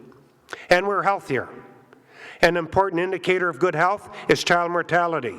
It's fallen from 22% in 1950 to 3.7% today. U.S. death rate from cancer has declined 1/3 since 1990. And the world is better off. In 1950, half of the world were living in extreme poverty. In 1990, that number was 1/3. And over 1 billion people have moved out of extreme poverty since 1990 alone. Today, it's below 10% of the world's population. You don't see that in today's headlines. And in terms of education, in 1820, 10% of the world's population were literate. In 1930, that was up to 33%. Today, it's almost 90%. And it's hard to believe it, but the world is even more democratic. 25% lived in democratic nations in 1950. Today, every second person in the world lives in a democratic regime. And yet, unfortunately, most people don't buy the Cinderella story. Less than 10% of the population believe that poverty has been reduced. It's no wonder that globalization is opposed. Apocalyptic scenarios abound. Pessimism sells. If it bleeds, it leads. Thomas Malthus wasn't the only prophet of doom. Ned Ludd was a young apprentice who is rumored to have wrecked a textile machine in 1779. Of course, his followers were called Luddites, which is a term describing people who dislike new technology. The original Luddites wanted to stop the textile industry from mechanizing. But now we know that the Luddite prophecy did not come to pass either. The Stone Age didn't end because of a lack of stones. Stone Age ended because something better came along, and something better is always coming along. The builders and architects of this brave new world have no shortage of critics and cynics. Henry Ford once said, "Look, it's a cynical population. If I asked my customers what they wanted, they wouldn't have said autos, they would have said, we want faster buggies." And the inevitable drumbeat of progress marches on. Every day, 325,000 people get their first access to electricity. Imagine. Every day, 200,000 get piped water for the first time in their lives. Every day, 650,000 people go online for the very first time. Today, 170,000 people have moved out of extreme poverty. Today's iPhone is so powerful that it is 42,000 times the computing power that it took to put people on the moon in the 1960s. Our work efficiency has improved dramatically with smartphones and tablets. Our social relationships are deeply enriched with Twitter and Facebook and Snapchat and X and WhatsApp and Instagram and so on and so on. A child born this year, on average, can live to be 105 years old and be more prosperous and become more educated and have access to more knowledge. 3,000 new books published daily. The amount of technical information in the world doubling every 2 years. And God knows we're more connected. There are more than 3 billion Google searches every single day. Number of text messages sent and received every day exceeds the population of the planet. YouTube serves up 2 billion videos every day. The internet is growing by 40% a year. People post over 2.5 billion photos on Facebook every month. Twitter's tweet 750 times a second. Half the world's population is online, and 650,000 new users join every day. And the internet is only 9,000 days old. There's no doubt the speed of change can be terrifying, which is one of the reasons why there seems to be so much unhappiness and pessimism and cynicism in the world. In 1998, Kodak had 170,000 employees. Now they have none. Blockbuster, Napster, the list goes on, all obsolete. I repeat, the Stone Age didn't end because of the lack of stones. Something better came along. And unless you continue to move with that something better, then you will become obsolete. The world is moving at breakneck speed. It's hard to believe that it was less than 20 years ago that iPhones were first invented. Twitter was introduced, Facebook and Instagram, WhatsApp, Snapchat, Kindle, Dropbox, Android, Tinder, all of these are new phenomena in our lives. We've digitalized everything from shopping to banking to relationships. New shoes are now being printed with 3D. And if anything, the rate of change is accelerating. 5G is 100 times faster than 4G. And then there's AI, generative artificial intelligence. 90% of the world's data was generated within the past 2 years alone. A new data center is now being built every 3 days. AI will revolutionize fields such as healthcare, finance, transportation, and others. Diseases will be diagnosed with greater accuracy, and personalized treatment plans will be introduced. Robots will be used for surgery to enhance precision, reducing human error. Change will take place at warp speed. We think it's taking place at warp speed now. It's going to speed up. It's going to create massive anxiety. And if we learn to live with that anxiety, we should be able to enjoy a dramatic improvement in our health, our prosperity, our quality, and our quantity of life.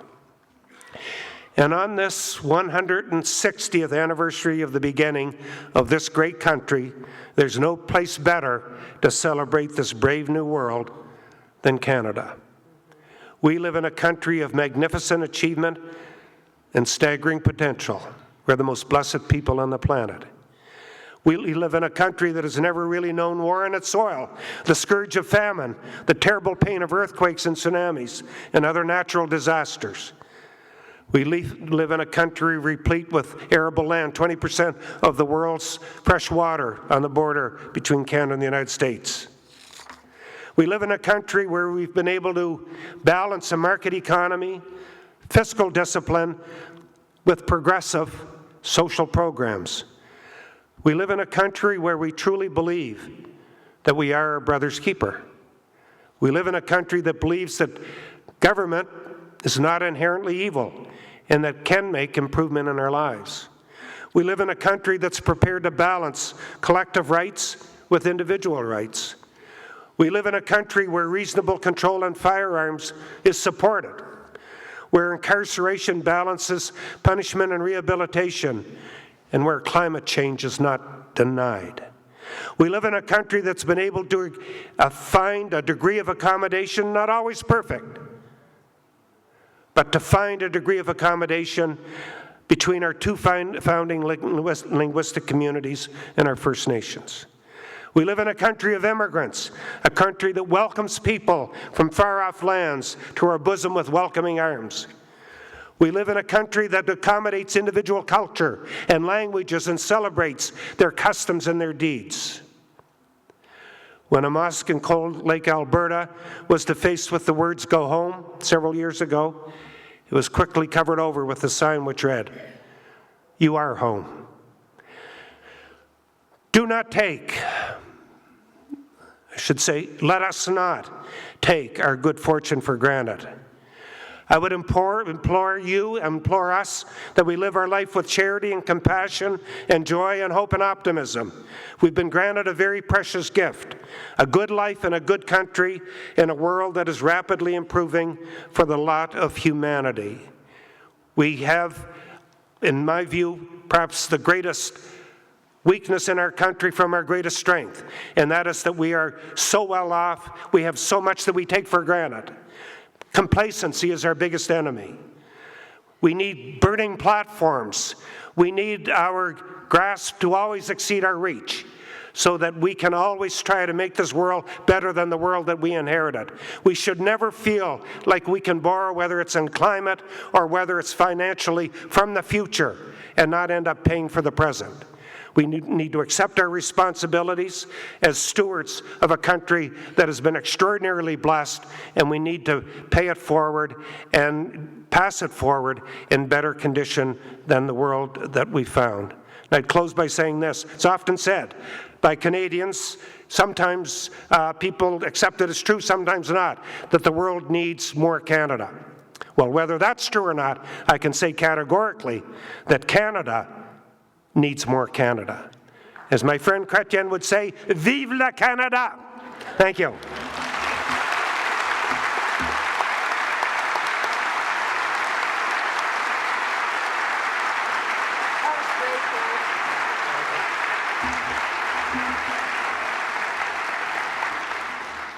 Au nom du Centre des arts de la Confédération, du comité de sélection de la médaille Symons et de tout le monde ici cet après-midi, il me fait plaisir de dire un gros merci à tous les 4 lauréats de la médaille Symons 2024 et les remercier de leurs allocutions et leurs propos stimulants aujourd'hui.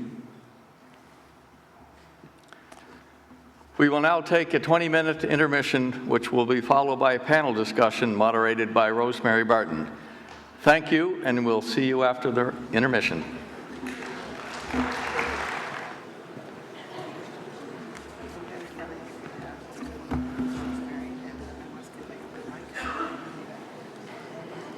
Bienvenue à tout le monde.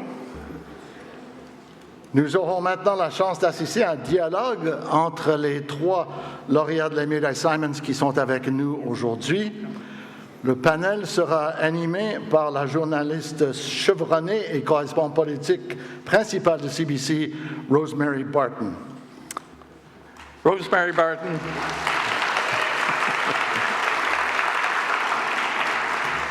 Rosemary Barton is the first woman to hold the position of CBC's chief political correspondent and guides viewers with daily political coverage on CBC News. She hosts the Nationals at Issue and delivers a weekly dose of political news affecting Canadians on Sunday mornings as the host of Rosemary Barton Live. In 2016, she received the Canadian Screen Award for Best Host of a News and Information Program for CBC News Network's Power and Politics.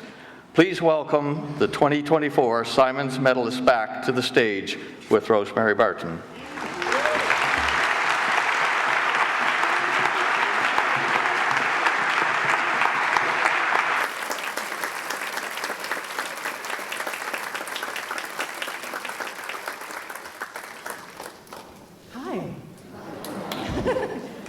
Last formal part of the event.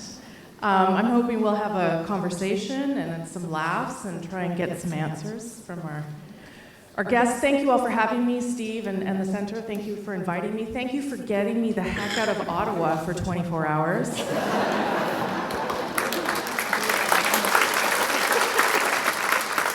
I made a little list of everything, this is like as much as I could remember, that I've been covering since September.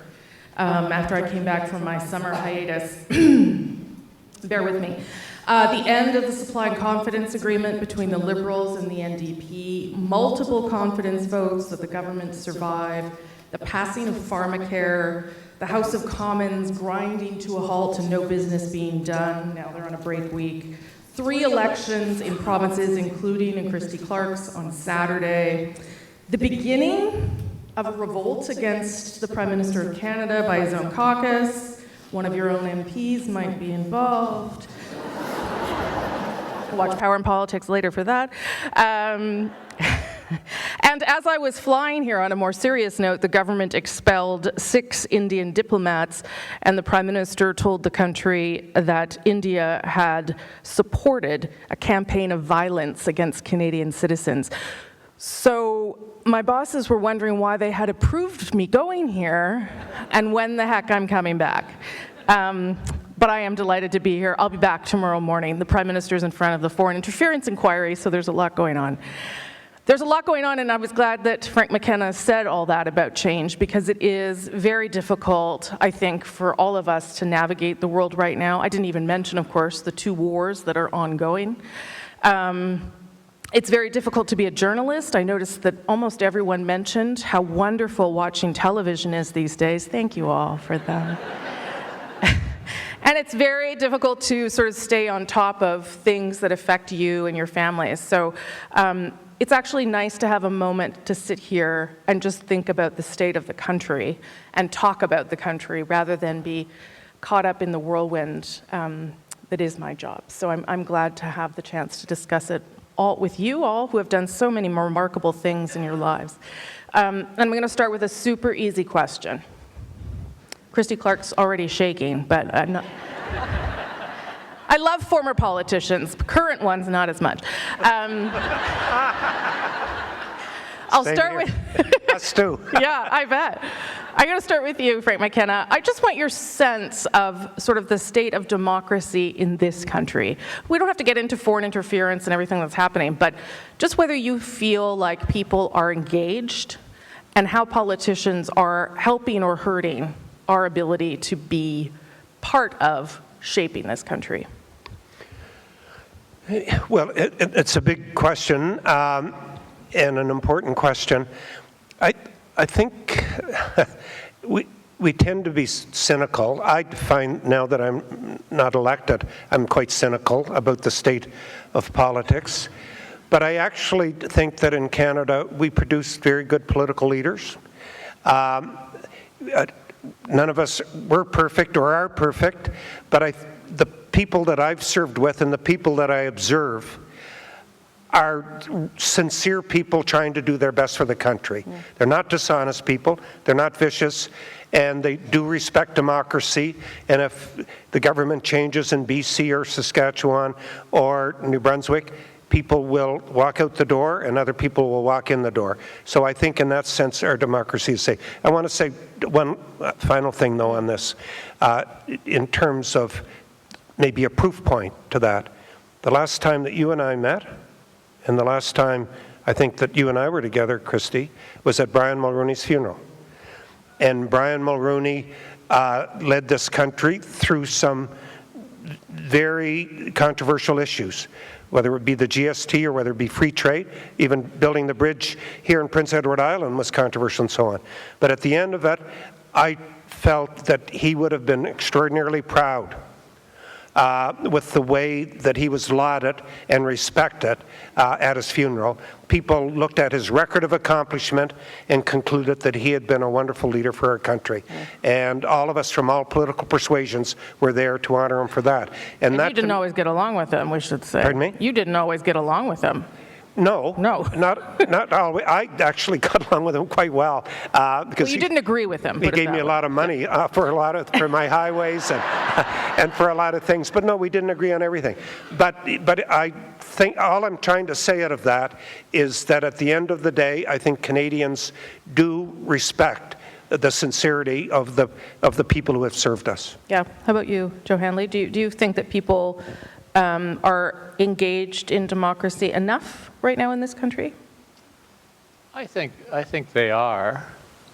In the Northwest Territories, we operate on a non-party system, consensus system, so it's a little bit different and probably a little bit more positive than the party politics that we. Oh, they like that here. Yeah. But I think people are engaged, and they certainly have. We've had a fairly long history of putting a lot of trust and faith in our one single member of parliament and our one single senator. We're doing okay. Christy Clark, how about you? I think both of those things are true. I think that we have produced a lot of really great politicians in this country, and it's not an easy country to govern by any stretch of the imagination, and so are most of the provinces tough to govern. And I think it's also true that people are very engaged in democracy. I do think, though, we need to pay attention to the divisiveness in the country now, and the sense that there are some people who are so intensely partisan about politics now that there's not enough talking going on between them. And the thing that makes great politicians work, or good politicians work, is that we can talk to each other and you can come to agreements and you can find a concurrence amongst you. And I worry a little bit that has slipped a little bit, and I don't blame the mainstream media.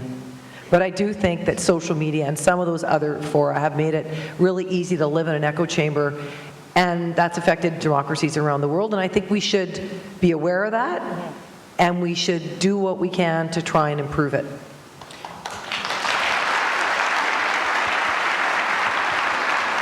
And don't worry, I'm going to ask them about the U.S. election, whether they want to answer or not. I mean, one of the guys up here was the ambassador. Well, let's talk a little bit about the hyper-partisanship, because I think one of the things that you often hear, particularly from former politicians and former journalists, is, oh, it was so much better when I was there, the House of Commons was so dignified, or at the provincial legislatures we got things done. Has it really changed that much? And how concerned are you about what almost all of you refer to in different ways, about hyperpartisanship or divisiveness in the country? Anyone want to go first, Frank? Well, first of all, I think there are two elements to democracy. There's leadership, but there's also followership. And I'll speak about leaders in a moment, but followership might be more of an issue than leadership, because right now the public have access to tools that they didn't have access to even 10, 20 years ago. And from the anonymity of social media, they can really say anything. They can launch movements that look like they're thousands of people when they're a couple of dozen people. So as a leader, you're constantly being bombarded with all kinds of attacks from all kinds of angles, and very personal and vicious attacks. But a lot of that is from followership, so to speak. So I think that's different, and I think that it makes a material difference. In terms of leaders, I still think we produce leaders, interesting personalities. During my time, we had leaders who happened to get along very well, I thought. Christy may say the same thing. At the present time, a lot of the leaders seem to get along well, a lot of mutual respect. There are a couple who don't seem to. And, do you want to name them or no? and I think that tends to infect the entire mood a bit. But generally speaking, we've got a premier right here, Dennis King, who gets along with people of all persuasions and with the Prime Minister of whatever ilk it is. And that was the way I used to see politics being played out. It's not true universally at the present time, but that's more a function of personalities, I think, than of an institutional difference. He just blew right past that question but again, he's a former politician, so I'm not going to be mean. So does that mean that compromise is not possible? Either between political parties, between levels of government? Is it increasingly hard to reach compromise? Yeah, I think it is right now with the current leaders. There doesn't seem to be much room for compromise. And complicating it all is voters, the public, tend to have about a 10-year tolerance before they start to get a little bit jaded by the current leadership and want to switch to something. And I think that's causing a lot of consternation among voters who are not sure what that something will be. Mm-hmm. I mean, compromise is always available to everybody. But you have to want it. Yeah. And that's why leadership matters, because the leaders who are in the country at any given time have to be prepared to sit down and say, you know what, let's talk. And in that, there's an implicit admission that you might not know everything yourself, and that you have to be able to admit that someone else might have an idea that's a good one. Mm-hmm. And the problem with the conversation, I think, that we're having in Canada, and we're certainly seeing this in British Columbia in our provincial election, is that there is absolutely no discussion and therefore no compromise. And there are a lot of voters, I think, who are sitting there going, I don't know who I want to vote, who I could even vote for here. And that's not, I mean, people need good choices. Yeah. They need to know that it's not black and white, that there's shades of gray in between them. And that's always what Canada's been. I don't think it is what we are now. And I would very much like to see our country get back to that.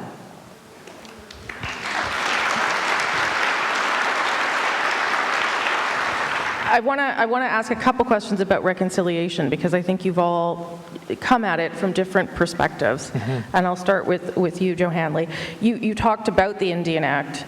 You also talked about the federal government downloading a lot of jurisdictional responsibility to Indigenous communities. I wonder, what are the conditions that need to be in place in this country for the Indian Act to no longer be needed? And as you said, people have a love-hate relationship with it. But for us to get to a point where self-government is what is happening, and Indigenous peoples feel empowered to lead. Yeah, I think we have that happening in Canada right now. Some of it in the Northwest Territories. We have three agreements that are comprehensive agreements that include all Indigenous people, and it's got the support of the non-Indigenous part of our population. And they seem to be working fairly well. There's one, and I think it's James Bay and Naskapi, who have had, again, a comprehensive agreement for quite a few years now. And the Indian Act really doesn't apply to anything that they're doing. We're going to see the same thing in the Northwest Territories, at least, where gradually the Indian Act itself will become less and less irrelevant. And I think it's happening, and I don't know exactly what's going on across the country, but I believe it's happening everywhere. Mm-hmm. So we can either take action to get rid of some things that are no longer that relevant and do it in an orderly way, or we can do it piecemeal, and it'll happen gradually. And I think another 20 years, another generation possibly, we'll say, well, why do we have an Indian Act? What's it about? Mm-hmm. We have comprehensive agreements that do everything that was there before. And a fair financial arrangement is also pretty important. If you're going to devolve programs, you've got to put some dollars with them too to make them succeed. Otherwise, the people will say, well, see, we told you. They couldn't handle it. Yeah. I wonder if Frank McKenna, you want to talk a little bit about the evolution of reconciliation from when you were Premier, because it does seem to me as though the bar is much higher. The Canadians now have an expectation of governments to work much harder on reconciliation than they did 10 years ago. Oh, I don't think there's any doubt that the bar is much higher. You know, since then we've had numerous inquiries and we've had dialogue going on and at different levels in different places. But I do want to say this. I believe there has been significant progress.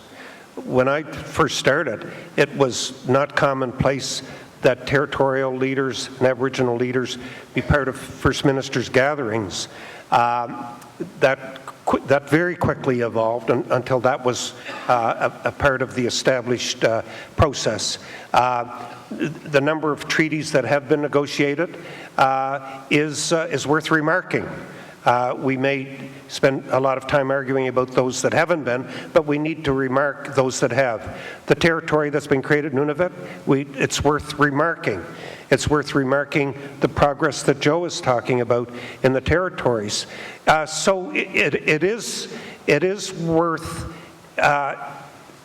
saying this.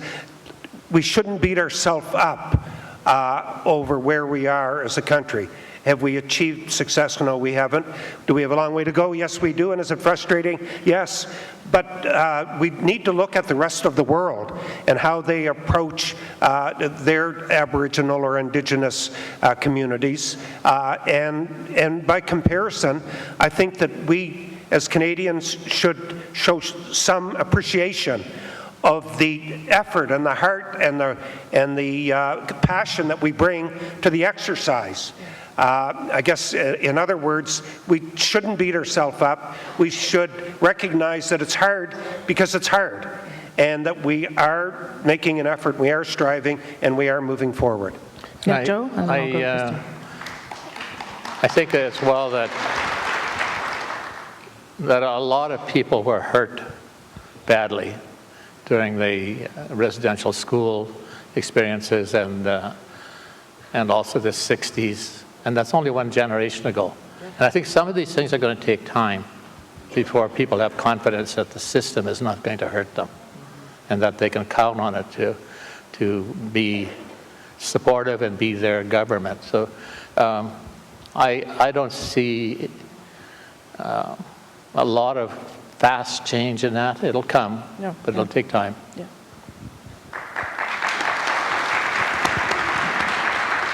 Rosemary, I'm not going to talk with the Indian Act, not with Joe Hanley here. I certainly can't offer as much insight as you can to that. But in BC, we've got 203 First Nations, something like 43, 44 distinct languages, and all of the things that both Frank and Joe said are absolutely true, and I won't repeat that. But what I will say is we did 400 agreements with First Nations. In my government, we did, I think, 6 or 7 treaties with First Nations across the province. And our goal was this, and you talked about this, Joe, it's the money. Mm-hmm. And what we learned when we went to First Nations communities, and really remote, with these terrible outcomes, suicide, addiction, child apprehensions, incarceration, I mean, all of it was just terrible. The problem in those communities isn't government more than it is poverty. And I realize the way to resolve poverty, there's only one way, and that's to create wealth. And that means that when we go into Indigenous communities, what we do is we try and figure out how we can cut up the pie differently. So maybe government doesn't get as much of the money. Maybe the First Nation gets the money instead. And that creates an incredible cycle of, when revenue's created in the community by the community, people start bringing home paychecks, and kids start looking at their mums and dads differently when they've got the dignity of a paycheck in their hand. And when you're working to when you're working to demolish poverty in those communities, I mean, if you know, the Indian Act has been a big problem, but I would argue the fundamental problem in Canada for First Nations is that the system we've had has forced people to live in poverty on lands that were taken from them by colonial powers, and the land was their wealth. So we need to give Indigenous communities back some access to that wealth in the land, share it with them, and let them have a chance at solving poverty in their own communities, because they're going to do a hell of a lot better job than we have. I just want to support what Christy said, and again, to note by way of the fact that there is progress.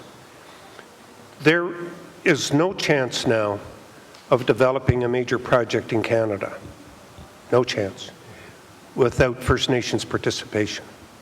It is now accepted as table stakes that if you want to build a pipeline, or you want to open a mine, or you want to build a major project of any consequence across the country, First Nations have to be consulted, involved, and have an ownership stake in the process as well. And we're now taking that for granted. That's progress, the fact that we take it for granted that First Nations will be part of every decision. Because you're all premiers, former premiers, I want to talk a little bit about how you think the relationship between Ottawa and the provinces has evolved. Because it's true that it's always sticky and the fight is always top of the news if there's issues. But one of the things that this government has done, I would say they've done it effectively, whether or not you support it or not, but their strategy has been effective, to create national programs that they then convince provinces to buy into by giving them chunks of money. So obviously, daycare would be sort of the most recent example. They're going to start negotiating pharmacare deals, the dental care. These are all things that really are provincial jurisdiction, but the federal government, this federal government, has decided that it wants to set up these programs and has come to arrangements with provinces. So I guess my first question is that a good thing? Do you think that's a good thing? In spite of, put aside the programs themselves, but the way that they're trying to govern from Ottawa. And do you think that the relationship has changed in a dramatic way since you were premiers?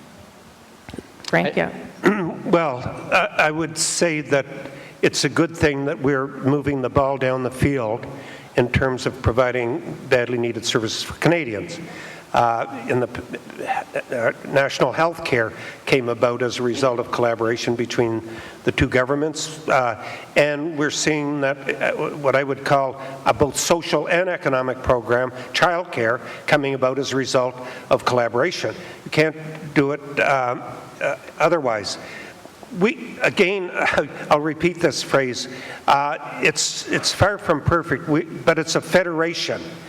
And it's inherently conflictual. Would that it were not, and it sometimes waxes and wanes depending on the personalities and the issues, but it's inherently conflictual. We went through that conflict on free trade. I recall how deeply divided the country was when free trade was first introduced. Now there's broad consensus that we have to have free trade with the United States, but not then. And we would have national conferences every week with premiers and the Prime Minister trying to beat it out.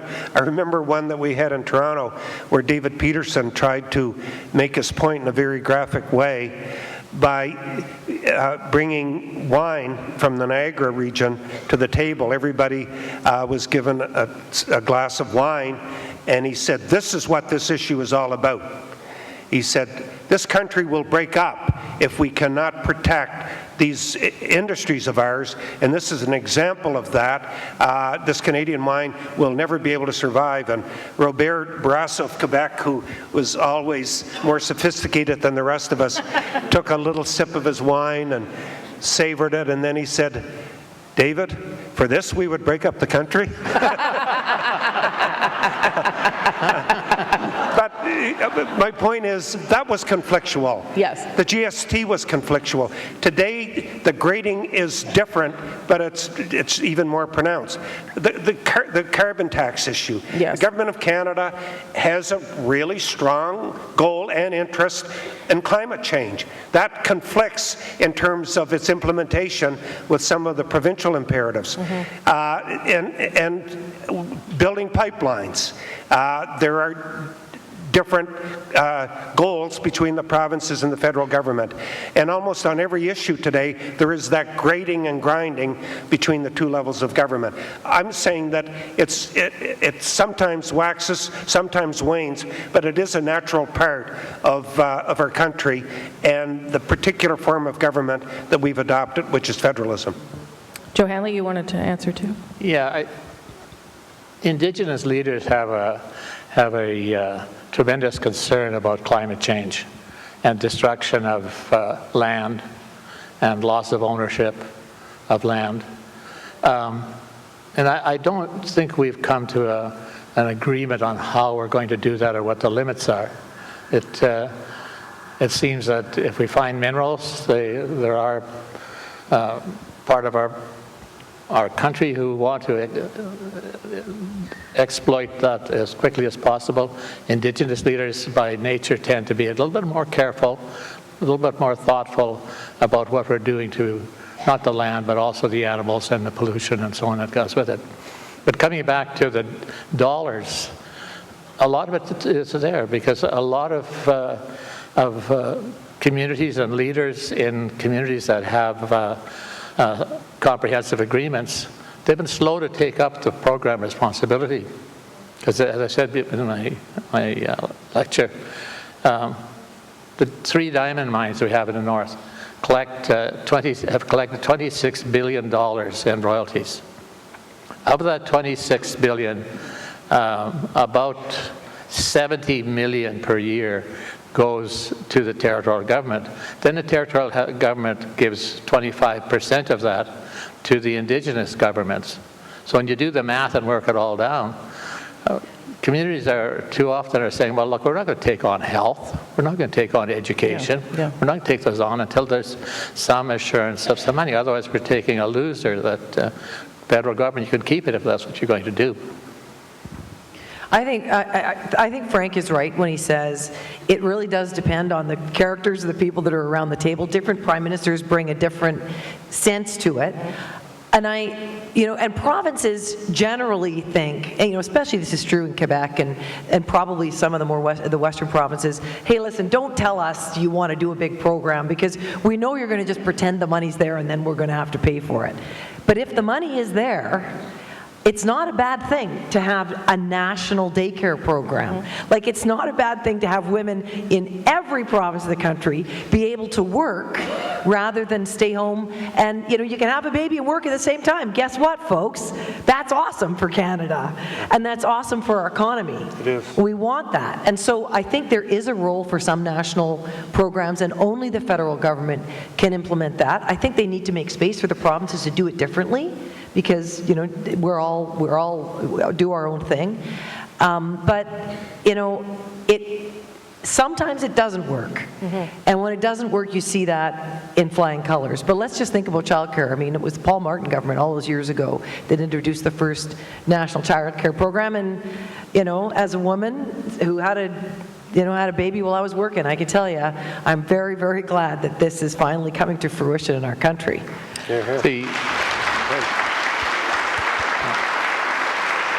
Yeah, Jeff. I think it rests with the government, but it also rests with Indigenous leaders. I won't let them off too easy.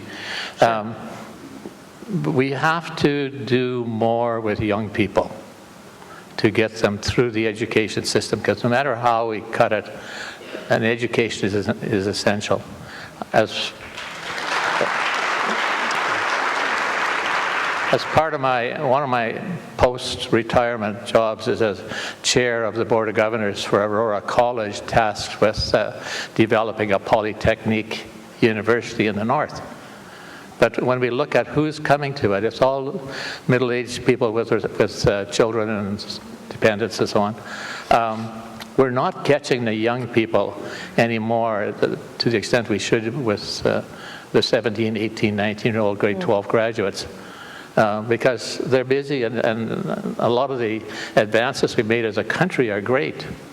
But when you go into a smaller community, you find many of the young people are not taking advantage of what it should be bringing. And I pin that onto the Aboriginal leaders, that they've got to start paying more attention to getting the young people through school. We run, in the Northwest Territory, we run community learning centers in 19 communities.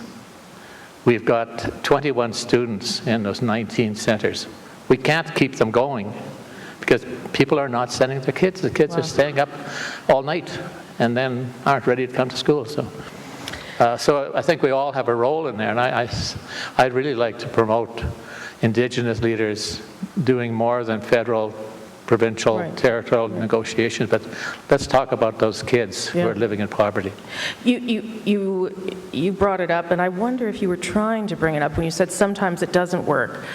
Do you think that the carbon tax doesn't work, that the government should walk away from it? I'm sure many of you got your carbon rebate in your bank account a day ago, 2 days ago, and we know that they've made exemptions for home heating oil for people in Atlantic Canada, and that sort of opened up a can of worms for the government in trying to maintain its position that a consumer carbon tax is important as the national government tries to fight climate change. Where do you all stand on the idea of a consumer carbon tax? Yeah? Well, British Columbia, we were the first carbon tax in the country. Yep. And it was a very different design from the one that is happening in Canada now. And the fundamental difference was every penny from the carbon tax that came into government, every penny went back out in the form of tax cuts. And so those tax cuts were for individuals, but they were for corporate and small businesses as well. So what it meant was the cost of doing business in British Columbia went down, the opportunity for businesses to invest went up, the number of jobs it created was incredible, and we became the fastest growing economy in the country. And it was because of the carbon tax that we were able to do that. But it was the way you did it. But it was the way that we did it. And the argument that I have with carbon taxes in lots of places is that it is really hard to get people to support a carbon tax when they feel like the economy is slowing down, their standard of living is falling, and they can't find a job. Yeah. But so the key to a carbon tax is to make sure that you build it in such a way that it is part of growing your economy rather than shrinking it. Because when everybody's doing well, they're not so worried about all the taxes and how the taxes work. When their wallet is growing, when it's easier to get a job, when it's easier to get a promotion, when your kids are working. So that's why they gave the rebate. So you don't think the rebate is convincing enough for people? Well, I think that it's. First of all, I think 100% of it should go back into the economy, not 80%. And second, I think that they should be figuring out how to help grow the economy. And just having the money go into a consumer, kind of a consumer tax, I'm not sure that that's the right structure for it. So I'm a big supporter of carbon taxes because I think it has a demonstrable impact on cutting our carbon use. But the structure that you use to make it work has to be one where it allows the economy to grow rather than makes it shrink. And that's the key to gaining public support for it. Obviously, I'm asking about it because it's a big hot topic in Ottawa because there's a Conservative leader who doesn't, axe the tax, all that stuff, and the other guy will want to keep it. So it's interesting to hear from former premiers, about whether it's the right approach. Joe? I think the people in the North would say it's the right approach conceptually. We're okay with it. But when it comes to my own house heating or filling my truck with fuel, I don't like it, because if you live in Norman Wells today, it probably costs you about $800 to fill the fuel tank on your vehicle. Probably cost you a few $1,000s to fill up your house heating tank. So personally, they don't like it, gripe about it, but conceptually, they don't know of a better alternative, but it has to be marketed better. How about you, Frank McKenna? So, first of all, I totally support what Premier Clark has said on this, British Columbia introduced, in the words of the New York Times, the best designed environmental legislation in North America. And it worked. It's just sucking up now. Well, I've been watching it for years, and it was really good public policy. And Stéphane Dion stepped on a rake when he tried to do it, but British Columbia did it, and they did it well. Every economist would say that a carbon tax is good public policy. None of them have to run in elections, unfortunately, or else they wouldn't say some of the things they say. So it really comes down to program design. And there are two carbon taxes that we need to talk about. One, the industrial carbon tax federally. In my view, that should absolutely stay. It works. It's a price signal. It basically tells you that we don't want you to do that, and you'll be rewarded if you don't. Right. And I'm on the board of one of the big oil companies, and I can tell you that we change our approach because of the cost of that tax. It's good public policy. It also accounts for, I think, 70 or 80% of the carbon gains that have been made from carbon taxation. So it's good public policy. I hope it doesn't change. The consumer carbon tax has been a public relations disaster for the government. And it doesn't matter whether it's good public policy or not, it's probably good pure public policy. The communications has been horrific. There is nobody in the world who's associated the rebate with the tax. And because of that, you didn't get that pure change-off that British Columbia achieved. Right. And so people right now are going to buy into Poilievre and his argument, axe the tax. They don't realize they're also voting to axe the rebate. And people will be a little surprised at that. But that's what's happening. And there's no doubt that we're going to lose this public policy because of its design flaws and communication flaws.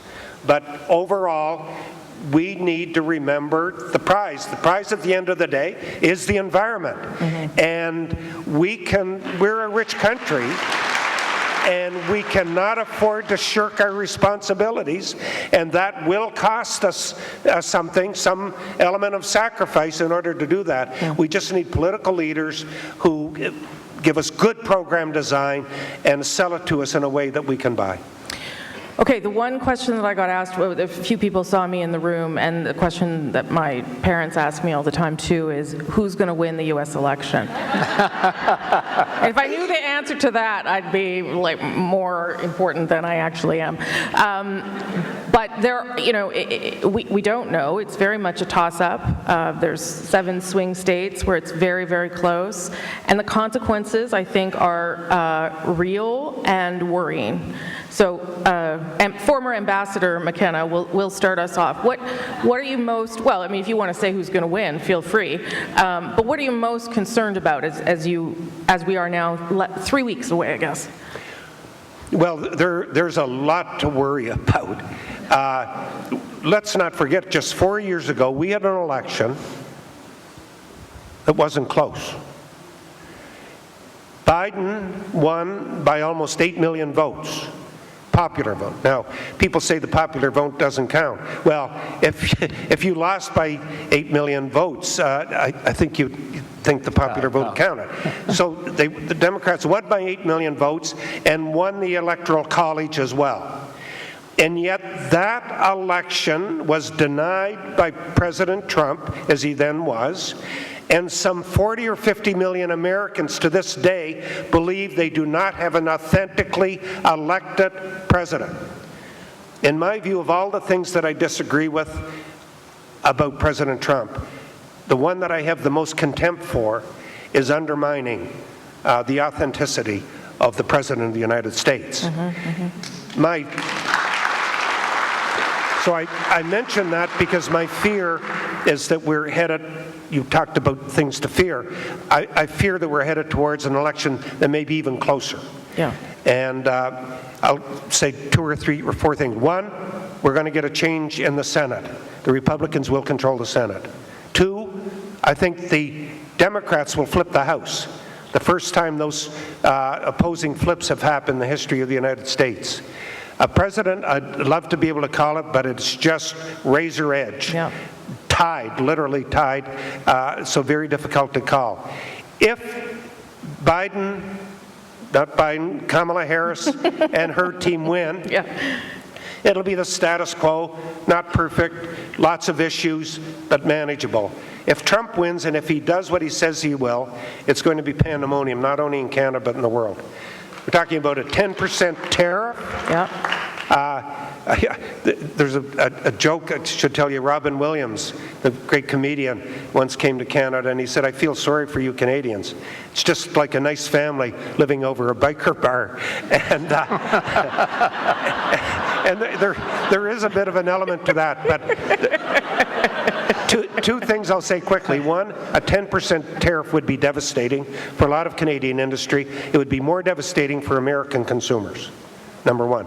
Number two, if he crashes the taxes in the United States, it will make our industry very difficult to compete, and it will also create an enormous amount of inflation in the United States and a very high deficit. And thirdly, if he rounds up and deports millions of people, as he says he will, in the United States, we're going to have one of the ugliest situations we've ever seen on this planet. And a lot of those people may very well head to Canada, and we may end up being forced to deal with some extraordinarily difficult situations. Okay, I'm really sorry I asked. Anyone else want to weigh in on your concerns for Canada? Obviously, I mean, I think we all agree that if Kamala Harris wins, it's kind of, as Frank said, status quo. If we end up with President Trump, perhaps emboldened by a second term, there are all sorts of consequences from defense, trade, immigration, as you pointed out, that would directly impact us. Yeah, go ahead, Joe. Yeah, I think there's a lot of statements being made now.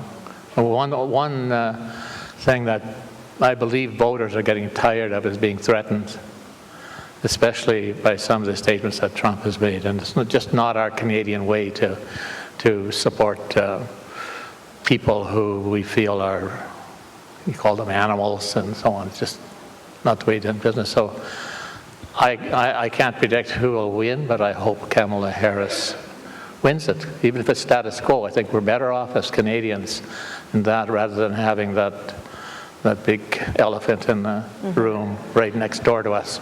Yeah.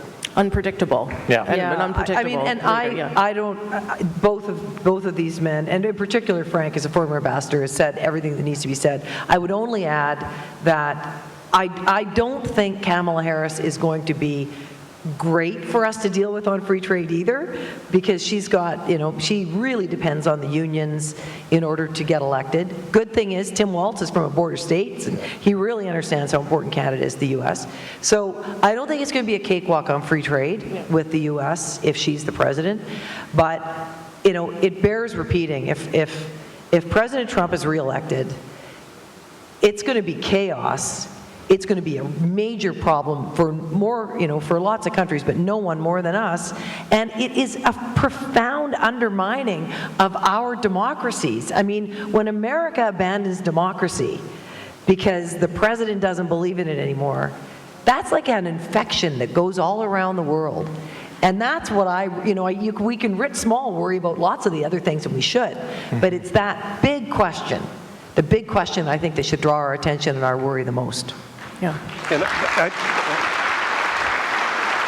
that is so true, and I just want to follow up on the chaos thing and make a case for a different kind of a world. With Trump, it's not just, we're selfish, and we should be, about Canada, and the consequences are very serious. But it's also serious because of the world that we live in. And what he did in his last regime was undermine the WHO, the WTO on trade, the Paris Accords on the environment, NATO. Trans-Pacific Partnership, the Iranian Comprehensive Treaty, all the multilateral instruments that have been put together that I would call the guardrails in the world that try to help keep us moving in a civilized and peaceful way towards a common goal. all of those are being undermined. NATO, for example. Yep. We no longer trust that one country will defend the other. Do you think Ukraine is going to like a Donald Trump presidency when he thinks that he can call his friend Putin and get this thing solved in a day?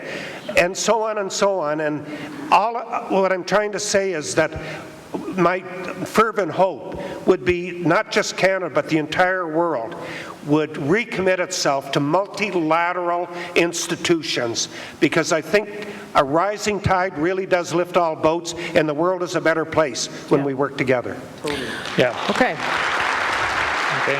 I know this was really supposed to be about Canada, but I thought you'd all get mad at me if I didn't ask those questions, given who's on stage. I'm going to come to the end of our panel, and I wish we had more time, because this is very entertaining and informative. But I'm going to end with a question that I ask, I think, all former politicians, probably, maybe not all. Maybe once you get into your 80s, I stop. But Frank McKenna, would you ever get back into politics? No, I'm not going back. No, once you escape the trap, don't go back for the cheese.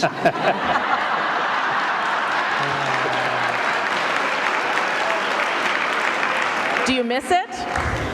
Do you miss it? Honestly, and I mean this sincerely, it's like malaria. It gets into your bloodstream and it comes roaring out constantly. I miss it every day. I loved every second I was in public life. I might have been misleading myself, but every morning I woke up, I thought I was making my little part of the world a better place. And it was profoundly satisfying, and I've never had anything since that gave me the same sense of fulfillment. But I'm not stupid enough to go back. All right, Joe Hanley, how about you? Well, I've passed 80. He looks good, though, doesn't he? I didn't know. So I definitely, even if I was 62, I don't know that I would go back. I did enjoy my time there. I felt I was useful to our government and the people in the North. Would I do it again? Yeah, seriously, I probably would if I was 79, but not going to. I'm not going there. But we want to hear Christy's answer on this. Yeah. There's only one person on the stage who I thought might have a different answer. Well, I'll start by, I will say, and it bears repeating, because I think there are, people in this crowd and people who know people in this crowd who might think about going back and going into politics. And I'll tell you, it is absolutely true. There is nothing more fulfilling that you can do in your life. I would say for women, I mean, it is harder for women because we, they used to, I remember watching the news one day and they're making fun of my haircut. And, so it's kind of, I don't know, do you ever get made fun of for your haircut, Frank? No, Joe? Probably not. I have, though. Yes, exactly. So I would say, first I would say that. Second, I don't close the door on that because I think.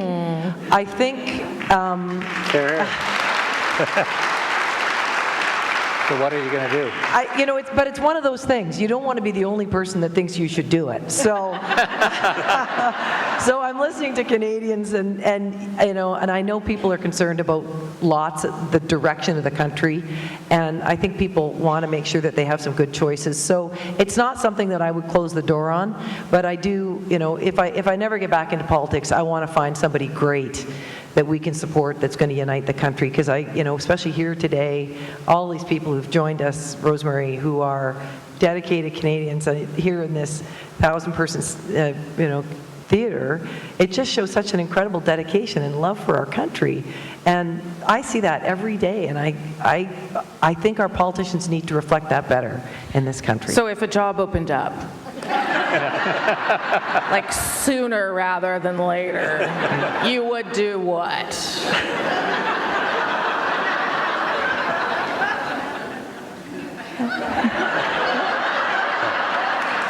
Well, I used to be a journalist too, Rosie, so you never know. Better watch out for your job. You know what, Rosie? I mean, I'll let you figure out what's going on in Ottawa. I certainly can't get a handle on it. There is no job available at the moment, but one of those things is that when you're a recovering politician, you sometimes keep an eye out for when an opportunity could arise. That was a good answer.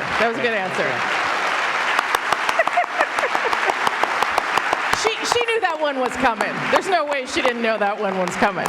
Thank you all. What a joy to spend some time with you and pick your brains and understand better why you did your jobs. One of the things that I know for to be sure, with all politicians that I have spent time with, and even the ones that I haven't, everyone believes in doing the best for the country. Whether you agree with what they're proposing, they are committed public servants dedicated to trying to improve your lives, and certainly that's what these three people and Dr. Couillard represent. So congratulations, and thank you for having me, and really appreciate it. Thanks, Rosie. Thank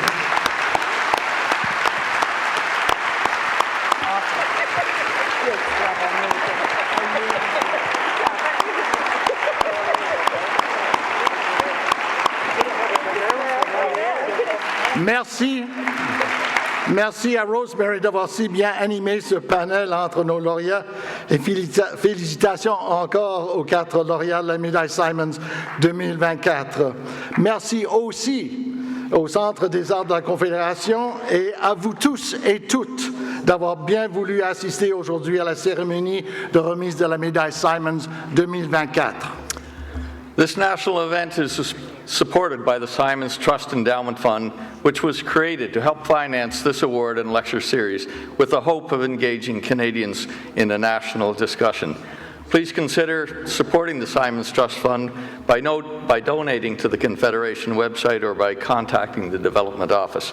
We now invite everyone to please join us in the lobby for the Premier's reception hosted by Premier Dennis King. While you're there, please look for our new book celebrating the 20th anniversary of the Symons Medal, written by our esteemed friend of the Centre, Harvey Soller. Once again, thank you very much for being here today.